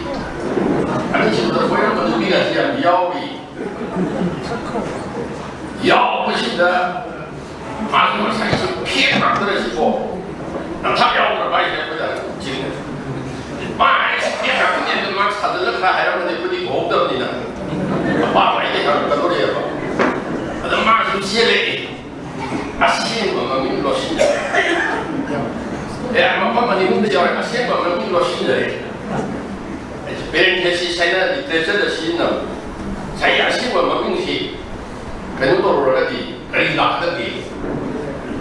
logo dah harga, libel ada lain, defamation kan, wang jadi kalau ini matang semua orang berita jauh ni, malu jauh pun tak ada siapa siapa dah isu yang ada. Masa ini ada ibadah masa ini mana lagi betul. Tahu soal sebenarnya tapi mama ni kalau bisi asyik mengajar lagi saya yang ada. Ada mata saya sudah untuk bayar bisi pihak ada tak fiction kerana apa. Ani si pula kanda koi saya tadi posat nama apa orang pun tahu pun ni. Jauh ni pun sih yang nama itu apa kayak nama lagi macam apa ni, ini mungkin yang jauh pandai lah. Saya kenal masuk yang penting masuk ini nak pin masuk tak ada yang pakai small family no pam dalam isyak ni mas dua yang din baca lagi mari ini pada mari macam apa ni lagi macam apa macam ini tak sudah kan itu betul betul motor istri dan lagi kita bang tak main dalam tahun kaya bahaya ni masih siapa siapa saya tak sudah saya soal seperti tamu seperti motor istri dan CD kira report sebentar mai masuk melapa hamba pada dia anak itu ngang bekerja jadi masa ini lagi dia masalah apa sungguh jangan apa lepas society dan jadi jangan ngang ni hajar dari saya fikir dia perlu tahu apa tawai di sini aku ya akan menolak penyiar dengan dari dia jangan disemari. This is also another reality just because of the fact that it cannot be proven scientifically like the FBI. Hawaii sini, kamu hanya boleh gaya. Dengan saya, anak itu nami betul itu. Ayat komputer masih cuma untuk tahu harap kumba. Jangan lagi dan komputer kalau lagi. Ayat pasti dia ini. Ya ayat kalau kumba. Kayak memang si buaya terkadang di mas lagi dalam macam si numpang terpukul, yang numpang terpukul, kan cuma yang masih bagus dah. Masih fiction atau apa yang introduce tu. Malu tadi saya pihak atau macam tu, pihak fiction itu dosen ada. Saya tadi pada macam wala apa yang lain boleh. Aina simple yang daripada dia pergi. Ay kuncilan kita bahwa untuk bayar PC saya ini masak kerja orang lain ni internet kuncilan kita kan boleh memang ini saya dah pergi metafor kan orang ni kuncilan ini mana berapa pokok isi bawa macam tu ini masih masalah dia apa dah ini kuncilan kami hari nak ini hari harus metafor天娃娃嘛，天的这个东西啦，他们的天的这个东西，还有我们的教呢，到底是呢，所以要买呢，好了不好了呢，这个要挖呢，家里的书呢，家的吧，为了我们那个书你要来等家里，因为这个等家里来了，你买一个什么嘛你看，等家呢好了不嘛。来跑当年碰到吧，我们当那个啥里头，你们呢？什么就是山头儿，我一点东西，现在不是那边的是，我都把个别的那等啥去，黑我嘛，然后哇那，后来哇那我们呢，干嘛用什么是的？他妈我们以前的挺多人给，我还不哩，那别个人哇，那现在弄完了还不挖放弃，还有那个是感觉。Kaya ko siri kasi atau bilang pa sa Amjad Radha Kumar Singha ISTR nasi puja iba lain listing maranda CPSC wala wala kami pasaran pamilya ba lain kasi auto ba ini lain kan natara bagi literature di site iba aduh ba yang pasaran lain mau ini yang yang memang maka sini kasi kalau masih kalau mau election di baik nazari ba Sri Lauren Lokeshwar Singh President ani Literary Society Palbo kalau mau ke bawah kami ada ba nolona election election di ba semua kai nazari ba orang jadi kasi Literary Society sejajar Sri Lauren Chowdhury ba ini kursi lagi dah koba kursi wali dah imam hoga imba imam hoga हम सीधा तो ये पे वो लेकिन दिल्ली में Shri कांगम Raja Kumar Singh IAS विद्या हमारी अकाल समय पे वो लेकिन दिल्ली में आई मरो नमाज़ें Kiran Kumar Singh Manipuri advisory board scientific academy new Delhi की हालत अवेलेबल विरंबा अदुगा मणिपुरी लिटरेचर सोसाइटी की प्रेसिडेंट विरंबा मरो अमदी मरो केटिरम छांदा सोशल रेफ्यूजीज अमदी लड़की मरला काफी किबा cái giờ là nên là một trong những cái giờ bộ lên lên അതുകൊണ്ട് തന്നെ മാതലിന്റെ organisation president secretary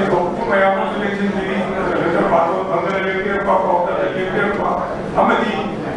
ay bagi imong manong bari matapos no kay sa ulo na punjeri si kakyo chawga koriro kilanda ano kunate mas kada mamanga masana ita selling lari kami ay selling lari bi amati imam muslim padana ay ani pong ka ay ben anna mana si ireba ay kusina bisira sa ita ni mo sa on ta si masina aduga masi ireba ay kusina bi da ha la si mamang de ba la si de tama ni ha ni la kasi aduga kusi wali ye si ni kitchen na de kusi da to ki ba wa na ma ya ki ko shamba ay ba si ay da da ma ni library da Sahaja orang nak sebut orang ma, kalau orang nak menjual institusi malaki, orang sekretari suara, presiden itu, orang kaya sebuah nama, atau ayi betul, orang nak menjual lagi orang guna sebuah orang baik mana bahasa orang akan orang itu bisa ni, ada, jadi kemudian kami jawab ini berlaku. Sini saya seperti mereka berada di mak kita saya guna ini bukan misalnya maksudnya yang mau bersih menjadi bersih waris ini pasti kalau yang ini kami ini aduga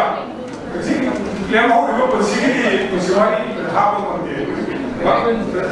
karena jawab ini saya kasih lagi tak mereka itu logi awal Pergi masuk negara, adagi mamagi hoki banding maya, mungkin bangam do maya maksud sejarah, semua itu enggak, mati kita ini baru datang lagi, maya mati sudah, ada mana mungkin mereka tidak bisa ada, dari tamu kami, LP sudah tamu kami, mungkin LP tamu sudah kami, masih betul deh, maya jenis kami kami dapat. Begitu macam juga, macam tu kena lagi sih, macam tu kami, macam tu jadi cerita, yang di sana tak bisa, ada semua masuk itu, masih cerita semua nanti, istri bapa dia dia macam tu lagi, saat ramai saya orang bukan saya ada lagi mahu ada, apa masih nasi ni macam siapa sih cerita dari apa ni, kalau sekarang apa ini kalau saya boleh tahu bagaimana itu, bagi sebab dan begini. Apa yang alam ini tapi tahu LPG itu macam mana ni malu sudah pergi bawah dia. Atau junior student atau high student atau college atau macam kau yang orang mana cuma mengingat atau orang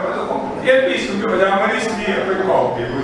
Atau apa yang anda lekat ini sudah itu yang lekat kalau kita macam memang kaya lekat ini sudah Masih sekolah apa macam cerita berbarang sampai saya berada. Macam apa ki memang tersalah. Tapi ini power sudah mana? Coba cerita. Macam tu jadi entah dah masuk baik masuk. Mudah ni sahaja sarau macam tu. Jadi kita sopi ke sahaja salah. Sekolah salah. Sekolah jadi aku sekolah dongeng lagi sudah. Aku bagi mahu. Aku sekolah saya. Ayo ini berapa? Madu macam mana? Cerita memang Polisor ka, tayo ka, mamana, mapana, tikin ako ako mau kasih mga, kalau ka, deh ka, jadi macam tu kan channel sih, macam sahih ini pun yang ini channel sih, jadi begini mana, ada ka, kalau ke, apa ini, dari tamu pasal, macam tu dah, tamu sih babi sih apa ini yang kita susah deh. apa namun tu ni tokan kita bisa. Contoh macam saya namun tu ni isin jauh tadi, macam sama orang nampak, macam dah pagi tu saya tahu macam tu saya mereka lepas kita macam lalu berada, mana hal lagi kita kalau tahu kita hongo berkai, siapa kasih macam kalau kami jauh dari sebab ini nama, ada tak? Penjiwa ini, aduh berada semua. Apa ini biru jangan bahasa, ada macam ayamana episode ke macam saya itu tahu kalau agak itu je orang kita itu je ini macam bizar ni ke lokasi si kena lokasi lain sebab itu bangun tapi apa ini macam tu sakit bah bisa juga jika dia kalau kena boleh kalau posisi wali university tarai ibiat ni pernah kalau asal betul hanya dia apa saya tak asal betul hanya apa dan asal mana isi hanya orang hanya tapi hanya ini memang milik posisi kalau soal transport macam itu kan macamnya dan ada apa ini asal betul ikhlas dan Italia betul nak ini orang itu nak minum lagi macam soal tadi saya tu memang sebab tu orang asal itu orang yang orang minum itu orang yang orang kita orang tu bukan orang sahaja jauh ni posisi chapter kan chapter ini chapter kurma tu ini masih chapter kurma tu ini ayam posisi ayam seperti ini loh ini saya mengubah kan lemah juga kan oke juga ini saya jadi lagi ini kan penting yang mau menjadi posisi macam apa tu menjadi sesuatu yang kerasa ini nanti aku bagi ini kali ada jauh posisi tabak sinama ini siapa bantu bukan tahu sendiri mai bantu senjata bersih ke macam siapa bantu ni jadi macam sini mobile jadi komputer di atas itu kita tahu kita ini saya mana belum sudah sadar lagi kalau tahu kita jadi ada mana belum tahu sudah ini ada semua jadi ada kita komputer dan mobile semua apa ada jauh ni like saya bersama dengan semua orang bersama minggu ni semua orang bersama bersama saya ini pun sudah aduh semua orang bersama bersama belum juga puaka saya lagi bersama bagi belum tu orang second belum tak tahu bila betul bila dia apa ini kali ada sampai tadi semua second belum tu belum pun dalam ayam pap tu orang yang orang dari Malaysia orang apa walau lebih orang masih bersih tu apa anda laksir lagi macam ni segi dah seleksi di bawah ni pada seleksi di bawah kayak kamu saya pun mengaku kalau orang kami lama orang mengerti nak singa former president Manipur Library Association malah exhibit nama orang mengerti Inam Musa Singh former president Manipur Library Association malah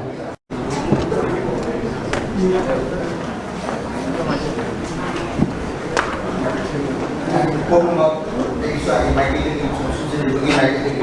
kayak macam jadi memang ngasih Manipur Menteri Integrity Society Infant Za si kampung Sawo itu edi fungsi dan tidak berlangsung aku beli dia punya aku nak fungsi sudah dibuat aku tahu ya ini itu berarti dia pasti basic memiliki aku masih ada sedikit cenderung biasanya memiliki ada sebuah pengurus jadi bagaimana orang sini orang mampu bisa jadi baik dan juga berharap yang dikenal orang cukup bisa jadi dari si Moreno Association Presiden Manipur Integrity Society ada sebuah pengurus jadi akan dapat lagi rekonan si namanya Kirim Kumarsi Ani Kanjena Manipur Advisory Board Sekretari Akademi Menteri Amasun Kejunut Santa Sosial Aktivis akan lebih pemerintah harus soalnya itu yang pakai nomor dari dengan lain segi pemerintah mereka walaupun kami di masjid manajer konsol Aisyah kami ini karena nomor dari lainnya Aikonya nasi kita yang jadi Udasuna yang namanya cuma wakam udah cobi karena cuma di musim dari negara hanya lagi tapi bersusun jauh. Aduh, ayah punya pada wakam amat ai memangnya tahun ini pada di 1990 ya kita library association lah ai pergi di pada itu sampai diskusi mengenai perkuatan pada library association itu oke aduga bagi umat oleh kota public library development committee na pada hai besina itu di yang lagi aku ikut kerja sama di sini di pasal library donation saja karena cara di sini nama lagi itu paham upaya kita happy upaya komaga aku lagi komaga lagi pulang komji misal kita samaga pulang dari komi juga ubu ani maga sign board amaga komaga aku ini kita karena aku di April tahun 1990 kita wadala jadi juga April tahun 1990 kita kota Punda Hyper Library Singapura mana kota Public Library yang tu. Semua tu guna library ama sampai lagi tu memang border dan lepas pulau kita itu semua hamburg lagi. Hari bersih hamburg sudah aku nak ada cowok ni dalam muka sudah ada penjadi bersih. Aku ini kalau mereka sudah aku taraga tapi ayam lain korban tu simbelang tu. Karena aku bayar sina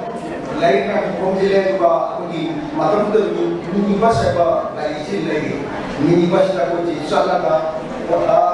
jadi agak mungkin ini pada tu agak maupun lagi mungkin pada terang maupun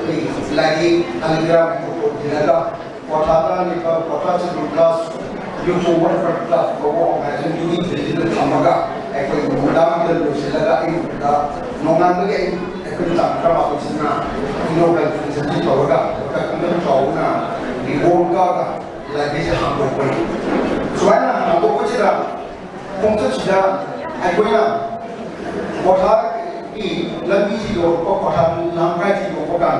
maka mungkin sambil di sini langsung sambil di Esmina aku lelaki aluga aku di mana sih kalau aku pada cowok ini ai yang tu ai na lain pun muda yang pernah jauh alu pada cowok na kalau di sini kalau aku mana mari di mata tu di dia mana cara kau buat sesuatu aku ini mulai dari sosialisasi mama sekali walaupun lagi aku kali masih di lain kelihatan seperti di luar nama buat sesuatu itu form itu semua ini aku ini betulnya PhD pamen ada disiplina hari ini asam rifle army di aku ke orang karena nuina asam rifle army itu hai orang kita coba aku itu mulai tapi ini mana aku betulnya dibanding army di GOC M sector sudah dibanding selesai lalu money sangat lalu CM bisa mundani mana ada macam saya kita Islam mengalami kurang ini apa yang kita pusat masih kan pusat kali mahu aku na info lagi na palen lagi macam army ke semua konsep sudah army ke amat na aku je dikit tu ni Gambar toke kamu aku pernah cakap tu ini aku juga mau hamiji gadi ni nak berhayal mohon ni kayak mau cakap tu aku mitra aku kalau aku masih boleh tu kakak gadi itu ni mana gadi yang ini tu ini aku ni mari pasang tu ya hari tu sini conference saya ai nasi ni kita coba kami bawa lagi tu cuma aku ni pasal sini aku jadi kalau kalau mereka suka masih makan lagi dengan mami ni sam jo adu tak ikan dengan tahu beri kana yang apa tu lah itu sama macam ujian ni pun sih itu dua orang nasi pokok wine apa lah nak beli dia aku sam itu tahu ni tu aku nampak lepas lah koi organizing ni lepas lah koi yang macam tu ni tahu ni lah ni ini mahu bukan job sih apa nak semuanya Lajar kita benar. Aku yang akan benar. Mengaji untuk power. Mari juga lagi โอที่สาธารณะได้ไม่ดีหลายที่สุดที่โอที่ยังสอนแล้วให้ว่าหลายที่สังกัดที่เขาจะมาทำตัวอันนี้เวลาว่าที่มันโตแล้วส่งตัวเองมาใช้ตัวเองได้จอมที่เป็นส่วนสำคัญเลยให้ว่าหลายที่ได้ต้องส่งตัวเองยาหลายที่เนี่ยทำเลยว่ามีจากคนตัวนี้โอที่เส้นที่มาหลายที่เรามีหลายที่มันเป็นตัวนี้คนเดียวแต่จนส่วนตัวก็เป็นอย่างนั้นมาตัวก็จะส่งมาตรงที่สามเดือนนี้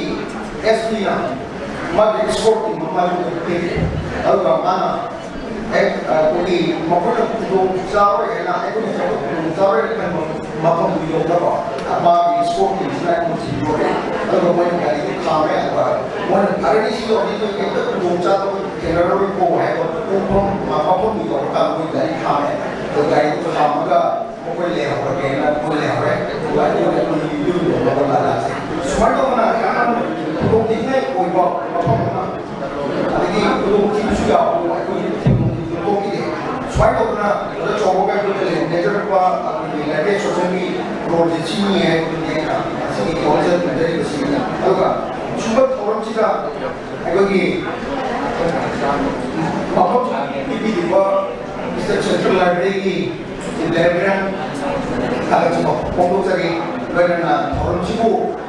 program coverage of the Manipuri Denunce media house public program and sorry media to suggest di media ada voluntary dengan bakon kecil berarti